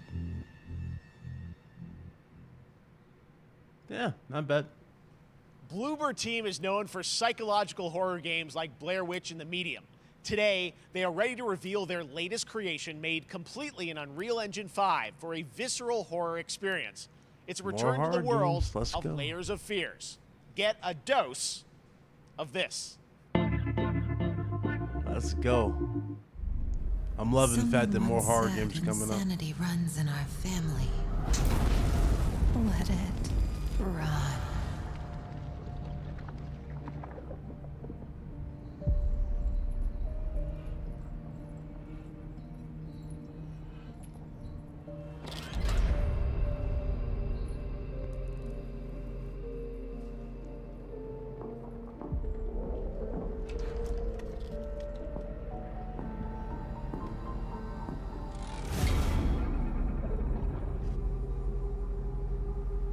They say it's a tale of sadness and guilt of an artist trapped in a place beyond redemption. It's a lie. This is a story of my fear, pain, and hatred, of the horror of my loneliness. And it is mine to tell.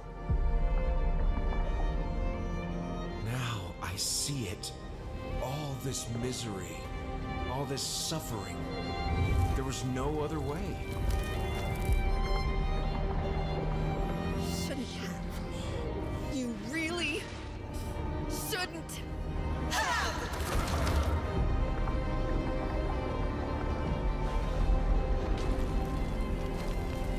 An empty shell cannot live forever.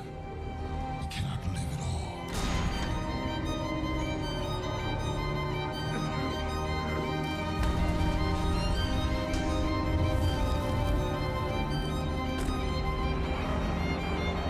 I was trapped in this house, bound by this body. Now, I break free.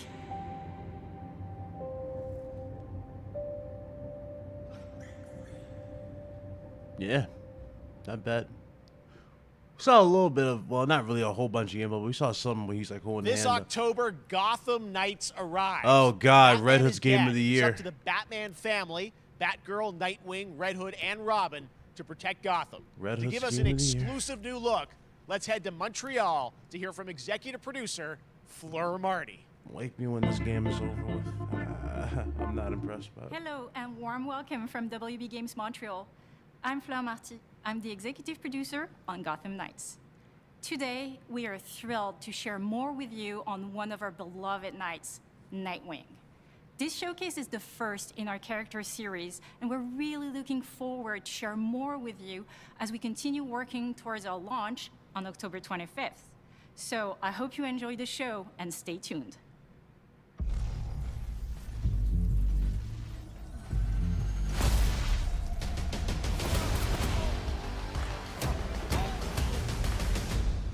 I had nothing.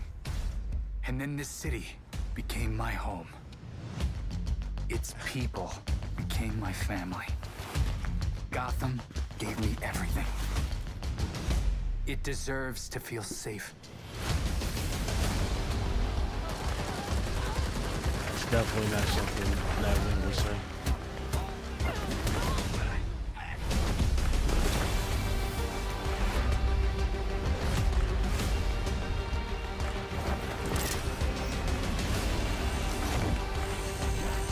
No matter how hard we try, there's always more to do. And now, it's up to me.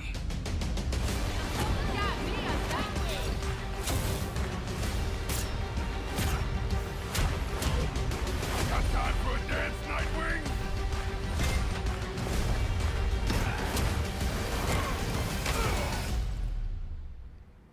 They gave this I man a got this, Bruce. paraglider.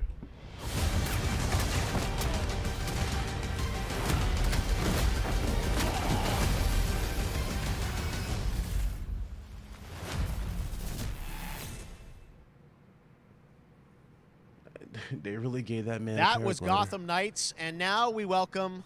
Oh, look who it is! Neil Druckmann from Naughty Dog, co-president of Naughty Dog.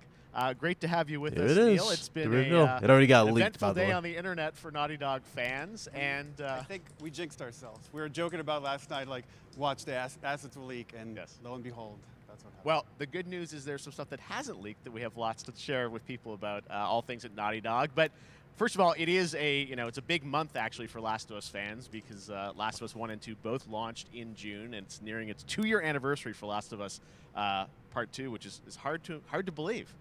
Yeah, it's crazy. 9 years for Last of Us 1, 2 years for Last of Us Part 2, and we still hear from fans.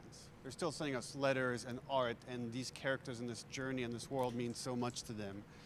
And it's just been kind of amazing. Like Last of Us Part 2 early this year passed a pretty big milestone. It sold over 10 million units. And that kind of support, that kind of success, we're so grateful to our fans. It has allowed us to grow as a studio, and now we can take on multiple projects, more than we've ever had at the same time. Multiple projects. Okay, very interesting. So what can Last of Us fans expect in the future from you? Thank you for asking, Jeff. Yes. So one of the things we've mentioned a while back is what started out as a multiplayer mode has evolved due to the team's ambition. They really wanted to do something beyond what we've ever done before at Naughty Dog. And we felt the way to do it justice is to make it a standalone title. And they've been working on it for the past 2 years. It's true. The ambition has grown. Facts, We're not it's a standalone quite ready title. to fully unveil it, but we're ready to lift the curtain a little bit and just give you like an update of where we're at. Okay, well, what can you tell us about this new standalone multiplayer game? Yeah, so we have a concept art that we want to show. But what I can tell you is that this game is big. Okay. It's as big as any of our single-player games that we've done, and in some ways bigger. It's got a story. The way we're telling that story is very unique to this game. It's got a brand new cast of characters. It takes place at another place, another part of the United States. It's like a city might be somewhat familiar. So it's kind of like The I'm Walking sure our fans Dead, have already figured it Elseworld out. stories on the side. And it's really cool. And it's being headed by Vinith Agarwal, Anthony Newman, and Joe Padnatti, all veterans of Uncharted and Last of Us. And you're going to see a lot more of this game come next year. Next You year. see, So wait till next year to hear more about That right there has Okay, my well, interest. very What you exciting just that, said. This has my evolved, interest. and, I If mean, they would have did concept this art was instead of incredible. I would dropping see the remake Naughty of the Dog first one, storytelling fused with I would have been multiplayer fine live personally. game. It's something special. We can't wait to show it. Okay, well, that's not all. We also have something that I've been reading about on the internet every day. It feels like up in Calgary, they're filming the Last of Us show for TV show. HBO, right? Yeah, so for the past year, we've teamed up with Craig Mazin of Chernobyl fame and HBO to adapt The Last of Us into a TV show. They've been filming, and it's pretty incredible. The stuff I'm getting back, when we're looking at back at Naughty Dog, we can't help but feel emotional because not only is it so good and the quality is so high, it's so authentic to what we've made in the game. I just can't. I couldn't be proud of, like, again, Craig and that whole crew and everybody that's up there. And their last day of filming is tomorrow. So the entire series, last day of filming is tomorrow. Last day of filming is tomorrow. Craig is up there right now, kind of wrapping it all up. So it's pretty close. It's closer than you might think. And you actually got to direct one of the episodes? Yes, I think that really speaks to the kind of collaboration and trust that exists between Naughty Dog and HBO. They invited me to direct one of the episodes. I think we have an image from the episode I actually directed. Ooh, okay. So we could first look. Let's take. So you can see this is a certain museum that players might know from the game. Yeah. And I really have to talk about Pedro Pascal and Bella Ramsey, and not only directing them but seeing them do all the other episodes. They've thrown themselves at these roles for a whole year. Watching the nuance that they bring to these characters, their relationship on and off camera, I couldn't help but think about Troy Baker and Ashley Johnson. It felt so similar to the chemistry those two actors had when we made the game. And it really feels like this is going to be something special. And I will say this will be the most authentic video game adaptation yet. Well, I mean, that first image that they put out, it feels like the video game. Everything that I've seen, both public and other stuff, makes it feel sort of super legitimate, as you said, and that's awesome to see Joel and Ellie from the front side now for the first time. So we'll see more of that next year. That's coming as well, right? Serious? You'll hear about it very soon. That's okay. All I'll say right now. All right. Well, Last of Us HBO, very, very exciting. And I hear you actually have a couple actors from the show who are going to join us here. We happen to have a couple actors here that are part of the show. We should bring them up. Okay, come on up.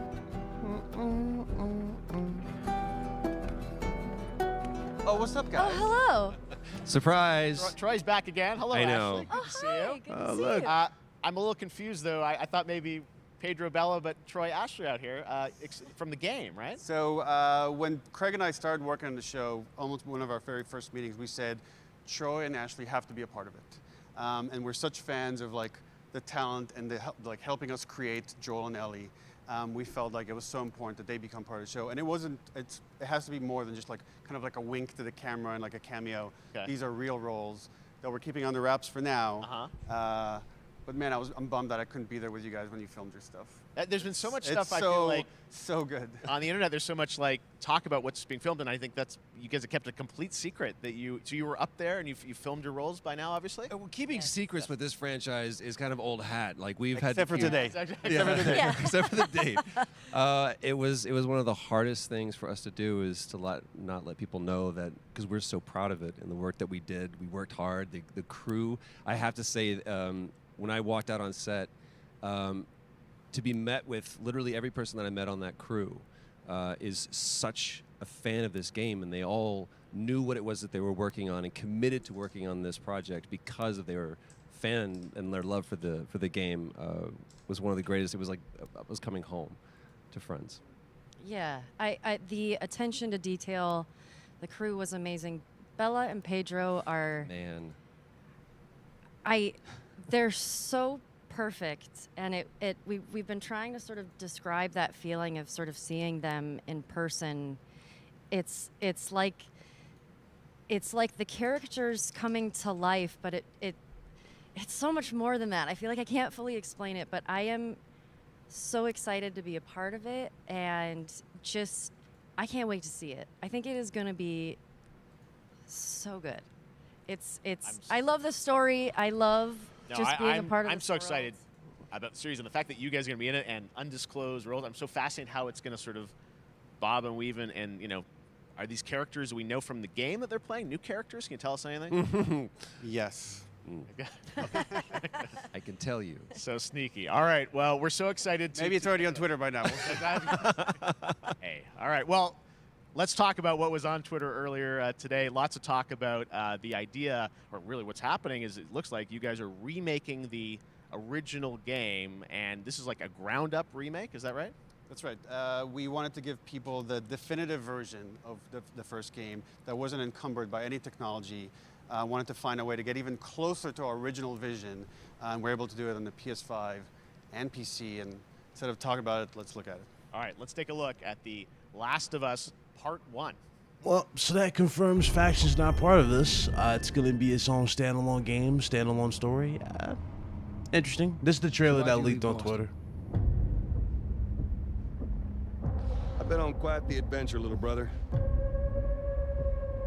So that's true. I reckon it's got something to do with that girl. It's got everything to do with that little girl.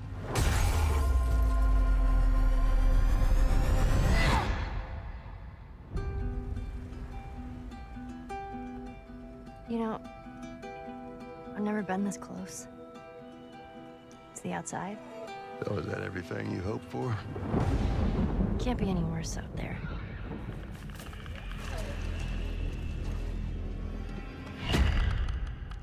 Looks Can it? good. Once upon a time, I had somebody that I cared about. And in this world, that's good for one thing. Get you killed. I can take care of myself. How many close calls have we had? I get into trouble down there. You make every shot count. I got this.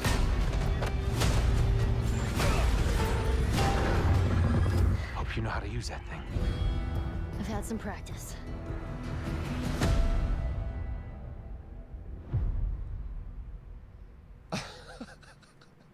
Truly one of my favorite games of the past decade. Guys, what's your reaction to that? Yeah, we hadn't seen that yet. Yeah, you're watching it in real time. Yeah.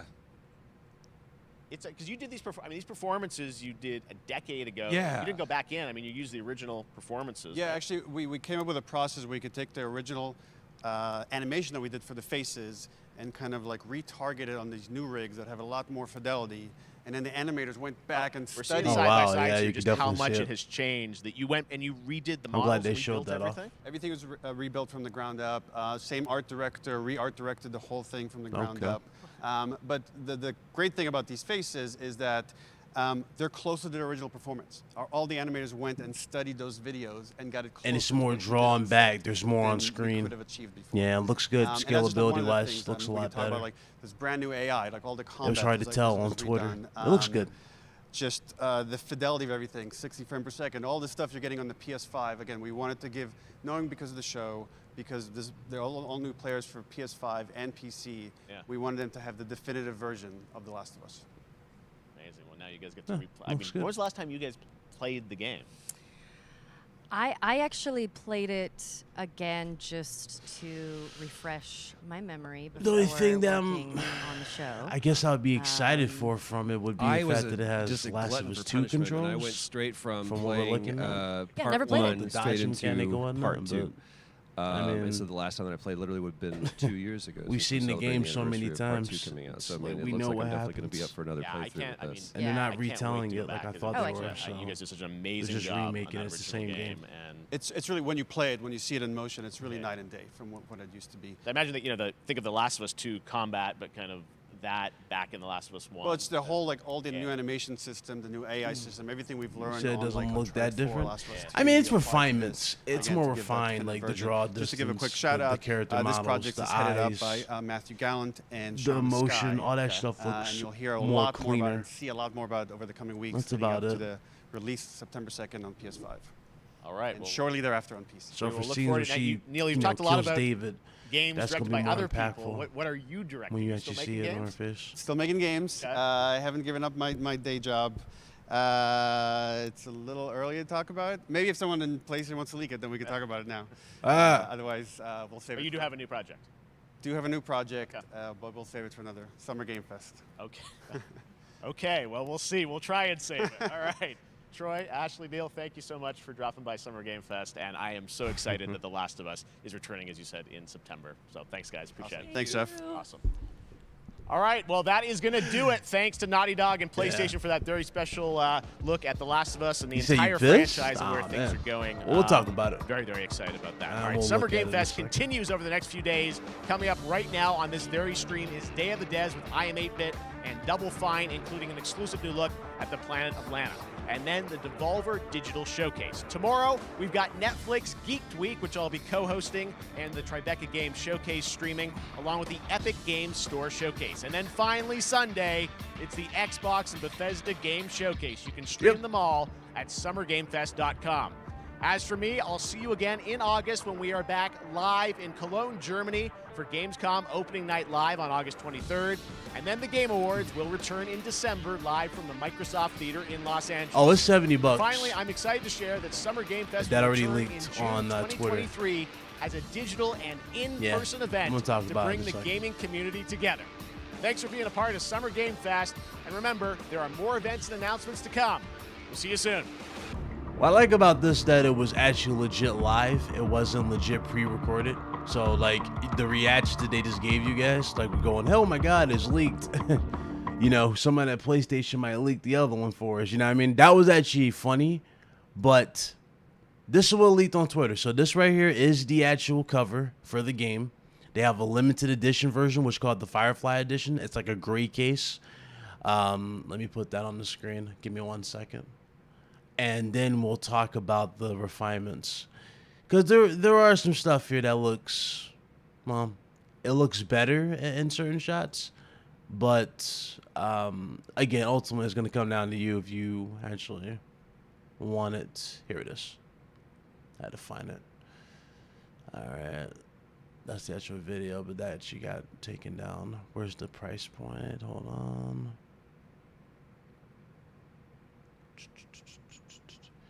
All right, so Sony officially removed that, but the actual box should be up. Actually, I already know Red Hood's probably gonna pull up, so let me do this.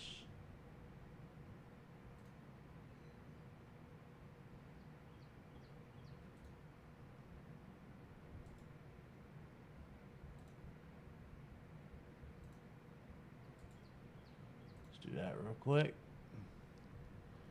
And there it is. So in terms of pricing, that's what we got leaked for it so far.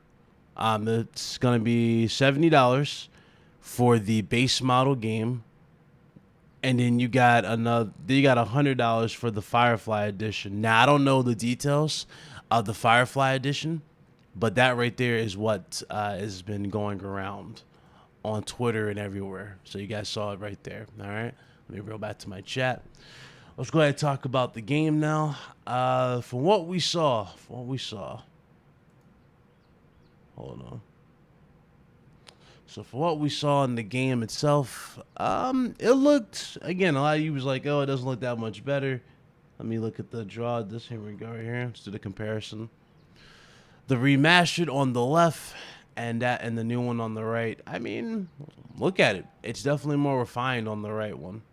You know, some details are a little bit more zoomed in on the left one, obviously. Like, for example, look at the shirt. You see more of the shirt, rips and whatnot. They put more emphasis on that. But if we're talking about, like, refinements in hair and the eyes and whatnot, that's about it. I see. Did the remaster looks better? It looked, you know, honestly, I can see why you guys would say the remaster looks better, because it looks more so like they're trying to just, it looks like it has the Last of Us 2 filter, if that makes sense, on how she looks, like with the eyes and everything. It looks good though. I mean, I'm not really upset about how she looks. She looks fine in these shots. Same thing goes with Joel and me. Like, if you look at Joel on the right versus the left, looks good. The remaster, definitely, you can see more gray, right? You can see it looks more gritty on the left, but it looks fine. It looks natural, I guess you can say, in that sense of realism on the right. I'm in the RGT chat, Red Hood, if you want to pull up. But yeah, it looks good in that type of area. I know a lot of you guys are like, it's not for me. Y'all already know. Come on, y'all know me. I'm gonna keep it a buck with y'all. I ain't gonna lie. It looks good for what it is. The thing that really just doesn't really sell me on it all the way. Mind you, I played this game multiple times. I platinumed this game multiple times. You guys saw this live. I even did the grounded gameplay for you guys when I did that live stream to get anticipated. Well, basically, you know, when we were anticipating the remaster. Yeah, I remember that. I did that grounded stream. But that was about it for me. You know, and the thing that's kind of like the reason why I probably won't buy this day one is because of factions. Like, factions is not going to be included in this. And if this is $70, I don't really see the point of me getting back into this game. Also, they just confirmed that Factions is legit. Like, the rumors are true. Factions is its own separate thing. It's going to be an Elseworld type of story. It's going to be in another location, different characters and whatnot. So basically, they're doing what you guys are seeing, what's happening with The Walking Dead. I don't know if you guys remember Fear the Walking Dead. You got Walking Dead, and you got these other spin-off shows. They're basically spinning off The Last of Us into the Factions type of thing, with it being on the side. It's going to be more of an open world, bigger, well, not open, but it's going to be more of a bigger landscape battle zone. Kind of makes me think, does Battle Royale actually come back, or is that actually going to be a thing? That's another thing that has me interested as well. So that's pretty much what they said. It's for anybody who hasn't played The Last of Us 1. The way the rumors and the way things are going around for this remake type of thing. Again, when we hear the words remake, we're thinking retelling, right? So they're not retelling it. It's going to be the same story, shot for shot. They pretty much told you with Ashley Johnson and Troy Baker. They didn't come in and do no new scenes or nothing like that. So everything that they recorded over in the past will be transferred over into this PS5 version with their new engine, which was in Last of Us 2. That stuff's going to be transferred over with the assets and whatnot. And what you guys see here will be the rendering of the data that they got from the last game. Hence why you're seeing how it looks here. They don't have to do any type of editing whatsoever, especially in shots like this. It's the same thing. You see much better clarity. Obviously, shots like blurred out and stuff like that. You can see the techniques they did on the original here with the remaster compared to the newer one, Remake.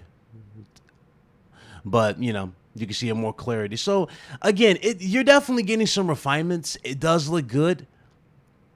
And, yeah, it's already confirmed to 70. So, it looks good with the refinements. I will definitely give the team props for that. It looks good. But I already played it. And Factions not included. So, if Factions was included in this, I'd probably be like, you know what, okay. I would love to play this, you know, with the new mechanics, with refinements in Factions as well. But that was the selling point for me, and that's not here. So I'm skipping on this. But it looks good. It's for those of you that never played The Last of Us. If you haven't played The Last of Us, well, there it is. It looks good for that. Are you on the train? What up, Medina? I think Redhead joined me. What's up? There's the price point. But Redhead.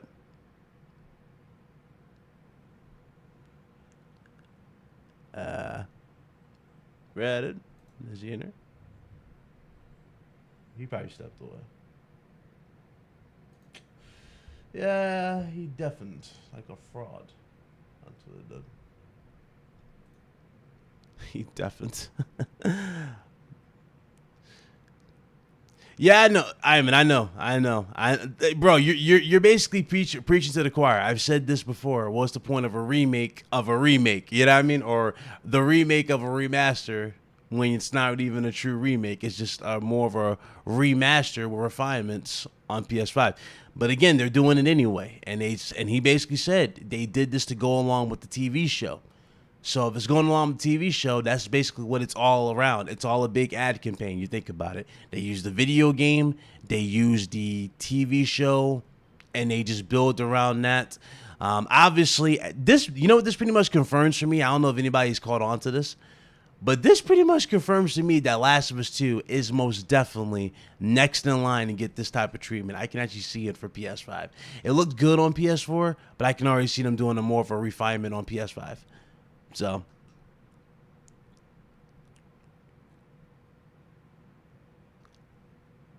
definitely.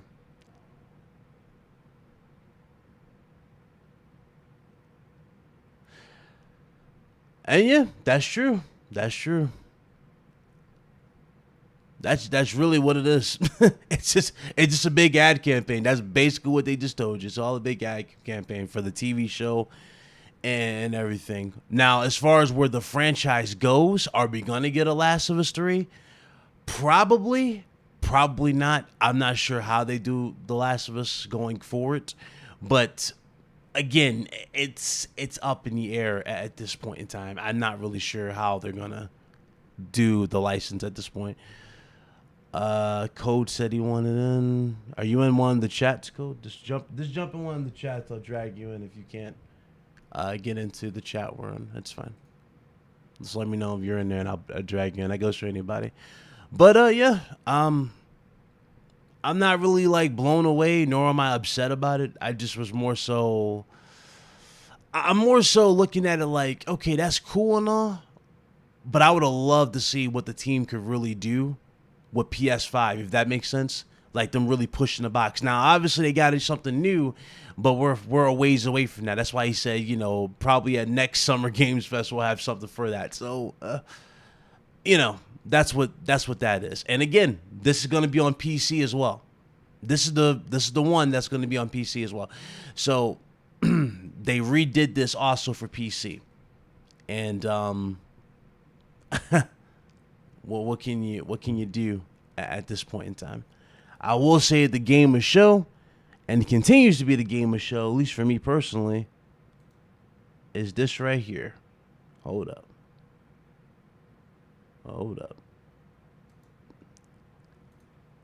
Let's get to the official gameplay. This is gonna be the game. This was the game of show. And shout out to the team. These guys really killed it, knocked it out the park.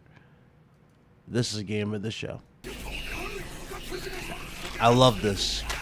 I really love this. I love this kind of Prometheus-esque tech we're seeing here with the holograms. That's cool. Love the atmosphere, the intensity. Kills look great. I love how they kept it true to Dead Space. So you notice how it's got like the tank controls in a sense, the way he's aiming. I like that. Dismemberment, I ain't gonna lie. Dismemberment in this one is another level by itself. Look at the arms. Watch the way he shoots the arm off. Come on, he's gonna shoot him there. Look at the arm. Look at the tendon. You can actually see it. Like he shot off the arm, and he shot off a good chunk of the shoulder, and you can see the bone hanging out the tendon. That is great. I really dig it. I really dig that.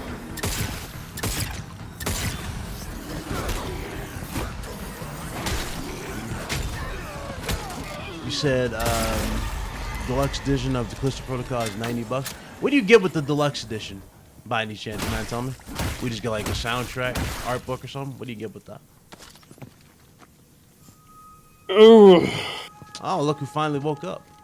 Dude, this shit was not that great. Like, it had a strong beginning. It just kind of, he even said that in the Twitter space. You were there. Like, it's hard to get a bunch of stuff because it's not a lot of good stuff or announcements. But I thought he did good for what he had to work with. I think the big like Street Fighter 6 was good, right? Yeah. Alien, like RTS, actually interested. Callisto Protocol. Callisto Protocol was like one of the bigger highlights too. Modern Warfare 2, like whatever you want to say about it, it looked pretty good. Yeah. Everything else, Force Solis, I was actually interested in that. That's with Roger Clark and Troy Baker. I think Roots. I was saying it to the guys. I was like, dude, I can see Roger Clark playing Wolverine. In Spider, like, you know, and it's on there because I don't think they confirmed the voice actor, or did they? I don't think they confirmed the For which one? For Wolverine, the new game. No, they didn't. Yeah, they didn't confirm. I can see him as Wolverine. Routine, which looked like Mick Gordon from, like, you know, that composer for Doom. Like, kind of looked interesting. It's like a horror-based survival game. And then just started going downhill after that. And then, like, the only other interesting was American Arcadia, which looked like an indie game based on the Truman Show. I was actually interested in that. So how'd you feel about the official... I mean, granted, it got leaked. You were calling me nonstop there. Dude, it got leaked. I was like, what's going on? And Yeah. How'd you feel about the official reveal? I mean, again, Neil basically said it's, you know, Factions is what the rumors have been suggesting. It's a separate game. It's like a story online. Yeah. I think it's a little more along the lines of, I don't want to say Destiny, but maybe semi, like, close to Destiny, but with Battle Royale and I don't know how it would be. It's like it's story. It has story oriented, but it's online. Yeah. So it's It'll be interesting. They're supposed to talk about next year, so don't expect it in PlayStation Showcase in September. Yeah. This is a ways off from what we're looking at here because I think they just started production on it not too long ago, so it's a ways off. What's up, Code? But it looked. I mean, again, the concept is cool. What I got from it, from seeing it, I legit just got this is but this is the Walking Dead-esque vibes with the TV show, with the spinoffs like Fear of the Walking Dead, and now that they're on their final season, they're gonna have these spinoffs with everybody else. You know what I mean? And everybody can meet up and do their own thing. Yeah. That's what it looks like. It legit looks like that. It's a new set of characters. The show will probably be connected to what this. Well, that and the show is by the guy who did Chernobyl, so I don't got problems with the guy who made Chernobyl. Chernobyl is probably one of the best shows out there. It's pretty honestly gruesome. If you watch it, it's very gruesome. Do you guys think it'll be like Factions? No, I think it's going to be like bigger. Division. Well, it depends, right? Like it depends if players? they're going to have their core modes, right? If they're going to have their core modes, or is it going to I don't know what they're going to do. They might have core modes, and like what you said is like the Division as well on top of that. Yeah. So, I can see it. Like I can see them really putting emphasis on tag, like really teamwork in this one. Granted, it was like that in the first Factions. You had to really rely on your team, be very cautious because it was slow pace. This one is going to be more faster pace with a more better sense of that. That makes sense. So, and I could definitely see it being pretty damn good for the. So I know you guys probably will have your difference of opinions with remake and stuff like that. So a lot of the stuff that they showed was from the cutscenes, right? Which were pre-rendered at the time. The pre-rendered cutscenes, which was CGI. So it wasn't in-game graphics at the time frame, right? So now it's actually in-engine, in-game graphics. Yeah, so it literally looks basically the same now. So it looks because the same as what you guys saw with Last of Us 2. Like it's legit the Last of Us 2 filter. They're using the assets from Last of Us 2. That's what they're doing. So there's definitely I think somebody already showed a comparison where Joel is getting hit by the clicker in gameplay or whatever, holding on the clicker. And then you could see the PS3 looks muddy and all that. Muddy and whereas grayed out and also blurred out certain parts of the body just to hide it. Yeah, and just you can tell. And then this one looks crystal clear with more details, et cetera. So all they're doing, like I said, is literally taking assets from part 2 and moving it over into whatever you want to call it, part 1. Yeah, it looks good for because I wanted to say remaster what. A remaster actually means, because Resident Evil 4 had a remaster, Last of Us Remastered had a remaster, right? So literally remaster, all it means, because people sometimes misconstrue what a remaster is. All they're doing, and Shadow Colossus had one as well from PS3, from PS2, is better shadows, better resolution, and better frame rate. That's all. They don't even touch textures. Yep. That's literally what a remaster is. Whereas this, the textures are just being transferred over from part 2 to part 1. I don't understand, though, if that's the case, why it's not coming to PS4. Because if what they're saying is true, so why? Because part 2 can run. Therefore, if you're using the same assets from part 2 to part 1 theoretically should be able to play on PS4. I don't know. Maybe they're trying to push more with it. It doesn't. No, dude. Literally, the can't do. You can tell. Remember, when you see Joel from that image comparison, that's literally the same asset that they use from part 2 when you're doing the flashback scene or whatever. So it's literally the same assets from part 2. So the game saying this isn't from the ground up. The remaster. No, it's literally No, the remaster, no, but part 2, they're literally using assets from part 2 to part 1. And basically redid it. They used all the info code and redid it with the assets of Last of Us 2's engine. So that's why it looks, again, I know a lot of you are like, oh, it doesn't look that much better. And I'm like, you can see the refinements even in the jacket. I'm sorry, that jacket. The backpack, you can see it in her shirt and her face. You can see more emotion this time around with the remastered. Plus, when I was talking about earlier about the draw distance. When I was talking about draw distance, side by sides. if you look here, hold on, let me just mute this sound. When you go back here, the draw distance, right here, you can see it there as well. I'm wondering, is this on the PlayStation site? Let me see. If it's on the PlayStation site, I can. It should theoretically be let on. me see on the PlayStation. Here, I was gonna show you one of the images that there is a comparison, and you can put it on the stream. I'm not hyped for it. I'm just gonna keep it a buck. I'm not hyped for it. Not really over the moon for it, but I mean, it looks good for what it is. It looks a lot better. Definitely looks a lot better. I feel like there's still gonna be a secret scene, even though I doubt it. The only refinement I think they're gonna change is literally the doctor's face is literally gonna be from part 2. Yeah. Well, Neil Druckmann's lied before. He's always lied. And then there's been like a secret scene. In terms of what? In terms of a secret scene? He lied about Ellie being playable in the first game. Oh yeah, I mean, to be fair, that is absolutely true. Yeah. So he could be lying about there not being like a scene with. There's no reason. Johnson. Oh, I thought you were assuming like, what's her name? Abby. Like there could be an extra scene with them, but like some people are afraid of what's her name? Abby. Abby, which I doubt. Like literally, you're just gonna have the doctor's face. Growing the future of Last of Us. Here, did you? I posted that picture by the way. Yep, found it. I found it. Like it looks way different. There you go. Because both are gameplay.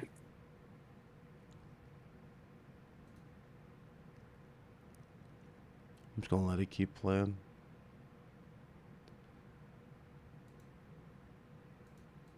I don't like how the characters look different. I don't know. It's just really off-putting. I mean, it just, like, you guys see natural lighting, natural assets. Everything else had, like, this more cartoony-esque effect back then. Yeah. See? With the because it was pre-rendered. Yeah, had a lot of saturation. They cleaned it up. It looks good. It definitely looks good. What up, chicken? It looks good. Than that. Yeah, I was wondering why they did that, because I don't think Uncharted 3 had CGI pre-rendered cutscenes. Yeah, Uncharted. I think they would, because they remember this game was a little bit more taxing, I think, on the hardware at the time. I don't think Uncharted was that taxing on the hardware. It had like a few set pieces, like like with the helicopter and stuff like that with the PS3, and then with the PS4 we had. I don't think we had any crazy set piece like that with Uncharted 4. I don't remember anything of that magnitude. Do you think they're gonna have Joel jumping and like stabbing people like in part 2? I mean, with, like, Ellie and all that? More likely that rope mechanic might come back. I'm rewatching the trailer and they made Joel look like older. Right here, like he looks older. He does look. I mean, yeah. Well, yeah. He looks like from part 2. To be fair. Looks like the lighting. Like if you go back to part 2, in terms of the hospital flashback thing? Yeah. It literally looks the same. They also removed stuff from this scene too. See how like it's got all that clutter, it's got all that equipment, or maybe that's from a different part in the game. I think that's from a different part in the game. Yeah, that's from a different part in the game. Yeah. See, he's in the hospital on the. Hold on, I'll let it play again. He's in the hospital here. You guys see? That's medical equipment on the left here. This is where he went and met Marlene finally when he got Ellie to the hospital. To the Firefly place. So this is where that is. What you guys seeing here is actually the conversation he's having with Tess when it was raining before they left, and they found out Ellie was infected. So those are two different shots, but it looks good for what it is. It looks good. Now I guess we can get into the criticism. $70. I'll go with you, Code. Justified? I mean, I'm still gonna buy it because I really want to platinum the game again. Oh God, see. But I'm gonna complain until the end about it. But I'm gonna buy it day one probably, and because there might be a secret scene, I'm holding on to hope that there might be like a secret little Easter egg. Yeah. That's funny. Sean said it's like putting a dried sponge in water just to make it expand. I mean, hey, I'm you got a point there. It's a lot to unfold when we look at this, man. Do me a favor, everybody hit that like button. You gotta hit the like button. But it's a lot to take in for this. Am I like over the moon? Like again, like I said, no, not really. Does it look better? Sure. Like, you know, more clarity, especially out the windows here in the scenes. Like stuff like that's gonna make the game feel a lot better when you're playing it, for sure. And a lot of the shootouts are gonna be a lot better with the better performance. Because that's the other thing that I take away from this. Last of Us on the PS4 and the original was 30 frames, right? We didn't get a 60 frames per second option, did we? Or Remastered did. Oh no, wait, Remastered we did. did. But I don't think it wasn't that smooth for me. Was it smooth for you guys? No, it was 60. I thought it was lock. Yeah, on PS4 it was. Was it 60. was it a lock sticky? Or was it I open think frame? so. Oh, okay. So No, could like I change it in the said, menu. that's 30. what a remaster is. Back from PS3 to PS4, all they did in terms of remaster, I think it was Bluepoint as well that did it. yeah, Blue Point. Was they just made shadows better Yeah. and resolution up, as well as the frame rate up. That's all a remaster is. Which this is not a remaster. Is this gonna have just looking at DualSense, the though? scene here, you said what? Is this gonna have DualSense too? Though they didn't Yeah, say. they said It'll still have all that stuff. Yeah. Wait, but did you put up that image? I'll have all that stuff. DualSense support. You said image? Hold on. Yeah, what I sent you. So it's gonna have 3D audio, DualSense. Yeah. Mhm. Yeah, that was the other picture. This is the picture that was going around to see the clickers, how they look. If you look at the arms on the original in the bottom from the remastered, you know, look good for what it is. Now you actually see it look more grotesque on the remake. Yeah, as you said, more polygons, basically. Yeah, that looks different. Looks a lot more grotesque. That's definitely the Last of Us 2 effect for that one. Yeah, I remember that's what I'm saying. That Yeah. clicker looks, like Last Like of Us straight out Part of 2. Last of Us 2. Yeah, I do remember that style because they made them more gruesome. So that gives me hope for the bloaters. I remember the bloaters weren't really that great in the first one. They were kind of just like little tanks that just run at you, and you had to like just get out the way, or otherwise you get insta killed. So I do see them adding the better AI for those for sure. And also when we get into Billstown, remember Billstown, which is one of the funnest parts of the game. All the traps everywhere. Find out more. Mhm. Yeah, that's gonna be interesting. So we had the rumors and / even I thought, like, was it 3 weeks ago? I was thinking like, oh, God of War will be at Jeff Keighley's showcase. That's not even the case now. And Yeah. Jason Schreier says it's still on track for 2022. Yeah. Where is this going to be shown now? Because I don't know now. PlayStation Showcase is September, right? So they're not going to show at the PlayStation Showcase. So it's going to have to be a dedicated state of play. That's what I'm assuming, right? Like, I think they could bring that out in October or the latest November. November, there's no games coming out in November. Call of Duty comes out the 28th, I believe. And then Forspoken, like, early October. Yeah. Oh, So here's what's the gonna digital happen with deluxe that? edition. This is what you guys get. Let's see. Okay. 2022 is kind of an off year. So for the digital deluxe edition, which is oh my $80, you get increased crafting speed skill, increased healing Oh, speed man. skill, 9mm That's basically- reload that's speed basi- upgrade or increase Yeah, upgrade. that's basically cheat codes, essentially. Right. It's like, Rifle if you want to clip start upgrade. early, like, real, like, OP, Yeah, basically. you're gonna speed run the game. This is for speedrunners. This is the Rifle journalist clip, edition. explosive So basically, arrows, you don't need to buy it. gameplay modifier, the punk filter, speed run mode, 6 weapon Arctic skills, rifle? black gold 9mm pistol, silver filigree 9mm pistol, rubber tactical shotgun, sculpted oak shotgun, Arctic white bow, carbon black bow. So yeah, those are the additions. Last of Us Firefly editions available in the U.S. via directPlaystation.com. The only thing today is, like, includes that in-game box is- early unlocks, bonuses, features, and digital deluxe edition, as well as steelbook display case and The Last of Us American Dreams comic 1/4 with new cover art for each comic. So that's what you're getting. You're pretty much getting everything that's in the digital deluxe plus a comic. Oh, and bonus, if you pre-order, you get bonus supplements to upgrade your skill set, bonus weapon parts to upgrade your arsenal. Yeah. So they're making the whole game easier if you pay for it. All right. So Yeah, honestly, the box looks good. Like the white, all white box or whatever you want to call it. But other than that, it's just. Do you really need that edition? No. No.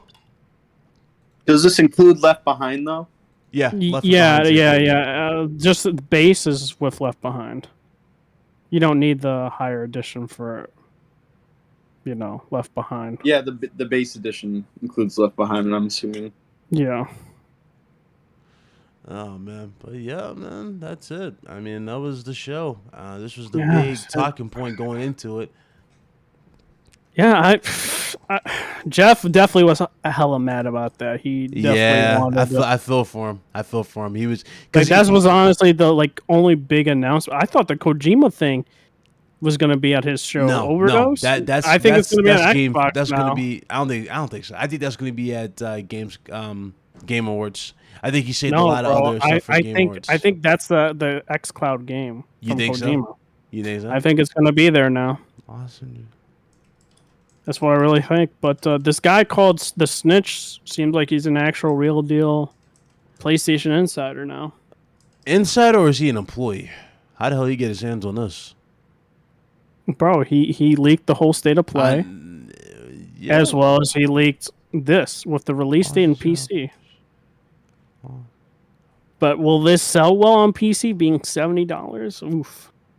That is gonna be something. Right? That's the only thing. If the original Factions was included, I can see the people have no problem paying $70. But a lot of people are really voicing their opinions about paying $70. A lot of people are gonna buy it regardless though, because they want to really just play the game again. It's get the platinum and all that stuff. I know a lot of people might go, Big Clyde, you're getting it for the platinum. I already platinumed it twice, but I mean, I don't know, man. I don't know. Wait, I it's coming to PC? Again. Yeah, it's on PC. Yeah. Well, it's not gonna be day and date. It's just also in development. It's in development for PC.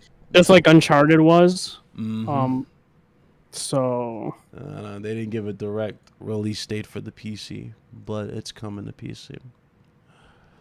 So yeah, that's Jeff Keighley's Summer Games Fest. We're definitely gonna talk about it tomorrow, RGT, as well as everything else that we went over or that's having gone over. It's been a pretty cool week. Mm-hmm. Like, I definitely think was better than last year's slightly, but it's still, I don't think was good.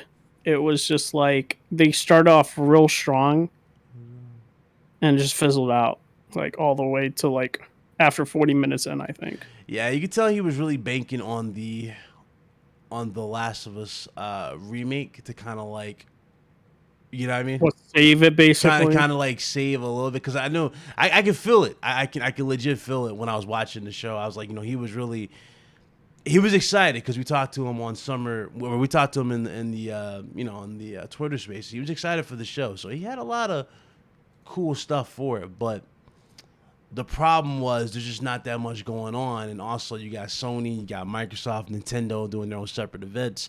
It's tough to get those, reveals like he could before, and they're very like sparse right now. So that's why he was really banking on this to be like a big moment to save the show and make it even more better. But unfortunately, it got leaked. The dude, I don't even know. Does that dude have a Twitter, or he just leaked it on Reddit?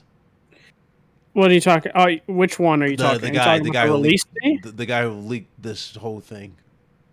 Wait, no. So he leaked this like a day or two ago, like just like part one. He didn't even say Last of Us Part 1, September 2nd, 2022, and then had like the PC like symbol with the controller. Yeah. So. I don't know, man. But PlayStation themselves leaked it themselves, though. Yeah. Like today. Yeah, it was from the direct feed. So, well, there you guys go. That was Summer Games Fest. Let's go ahead and get the verdicts. Go around. Start with you, Colt. What's your verdict on the show? I thought it was all right. I'm really only excited for Callisto. Yeah. And some of the other indie type games, and I guess I'm kind of excited for The Last of Us Part 1, but not really. And that was really it. The rest of it was just boring. The whole middle section was really boring. Yeah. So what's your rating? I'd probably give it like a C. That's higher than me. Okay. I give it a 7. I give it a 7 out of 10. The Street Fighter looked good. That was a nice starter. It was a nice energy there. Love the Callisto Protocol. Can't wait for December to play that. Last of Us, the remake looks good for what it is. Am I gonna get back into it? Probably not. I'm iffy on me getting back into it, but I think you're gonna get into it, Big Cloud, if there's like not a lot of games you're gonna play, bro. That's my theory. I might impulse buy it. True, I might impulse buy it depending on what's available to me. But there's that as well. Or you're gonna play Splatoon 3, sir? Are you gonna play that? That's coming out in September. That's about it. You wish I'm playing that. And then you got it was Teenage Mutant Ninja Turtles. We got that as well. Update on that. Coming out in a couple days, right? A couple days. So yeah, we got update. Or on is that. it tomorrow? Something like that. I don't know. Next week, I think it's next week. We got that. We got to see the Quarry. The Quarry, I forgot all about that game. Comes out tomorrow. Yeah, Hunters was trying to sell me on that, and I just forgot all about that damn game from Supermassive. That looks good as well. That comes out tomorrow. So yeah, it was some decent announcements here. Oh, and the Marvel game with the Spider. I forgot the name of it. The gameplay just came out for it. How'd it look? I'm gonna probably, react to it on my Twitch channel. But yeah, can you link that to me? I want to see it. Like 20 minutes, 28 minutes with Venom gameplay. Yeah, let me see that because that was the other thing I wanted to see gameplay for before we get. It's still the card-based system. People thought it was gonna be like XCOM gameplay, like because of the backlash, but it doesn't look like that. Oh, okay, here it is. Venom boss gameplay. Dispense supplements in office. Whoops, close that. Alright guys, so here is the gameplay from Marvel. And you guys let me know what you guys think of this.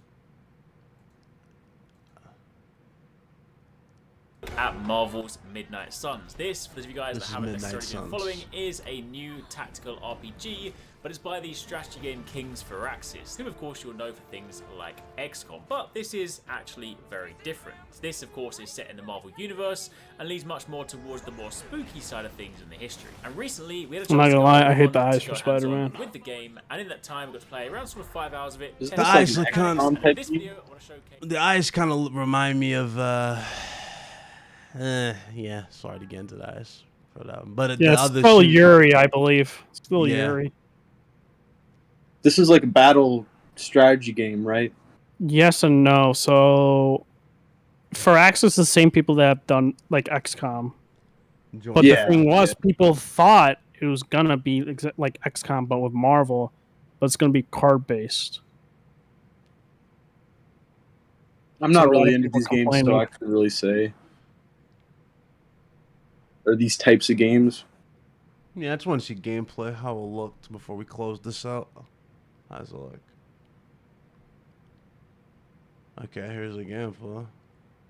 I still rather have wanted classic Johnny instead of Robbie Reyes. Oh, that's what it looks like.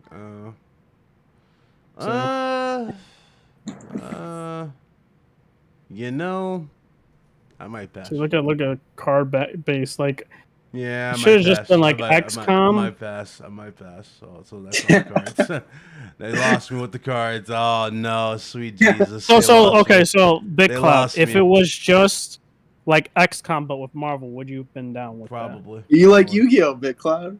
Oh, that is true. You do like Yu-Gi-Oh. You love cards. Yu-Gi-Oh's different story. Cold is so true. Code is true, but he's he's wrong on other levels. There's levels to card games that Big Cloud plays. Yeah, I thought it was just regular beat 'em up type of thing, but it's not. No, Firaxis, you know damn well Firaxis doesn't make I know, yeah. But this is their first time ever doing a card-based system game, and that's what people were disappointed was. They thought it was going to be an RTS Marvel game, and that's why I say I pass. Anyway, that's the show. See you guys tomorrow for RGT. Looking forward to covering everything. And, of course, we got a big interview Saturday. Well, I have a big interview Saturday for you guys as well from Sony Santa Monica and Activision Blizzard, as well as God, what was it? Playtel? Nah, not Playtels. Gearbox, and it was the other one. Forgot the name of that one, but it starts with a P. But yeah, got a big interview for you guys there. All right, see you guys tomorrow. You guys enjoy the rest of your day. Appreciate y'all coming through, and yeah. He said, "Big Claw day one, Eddie Kevin." My hands up, man. My hands are tired, bro. My hands are tired. You know what's funny? Even if I don't buy it, I'm gonna get a lot of you gonna try to peer pressure me to get it. But Big Cloud looks so much better. You know, dudes say it doesn't look that good. Hey, you know how it be. I see y'all though, man. Y'all enjoy the rest of your day. I appreciate y'all coming through, and yeah, y'all have a good one. Let's go.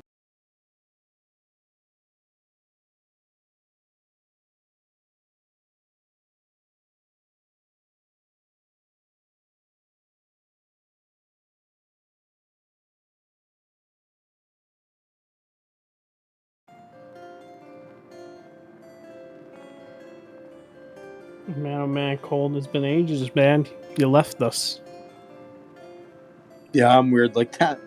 You're weird, bro. He's like, you're gone after like 5 years. It's only been like 4 months. Bro, it's been 5 years, bro. It feels like that.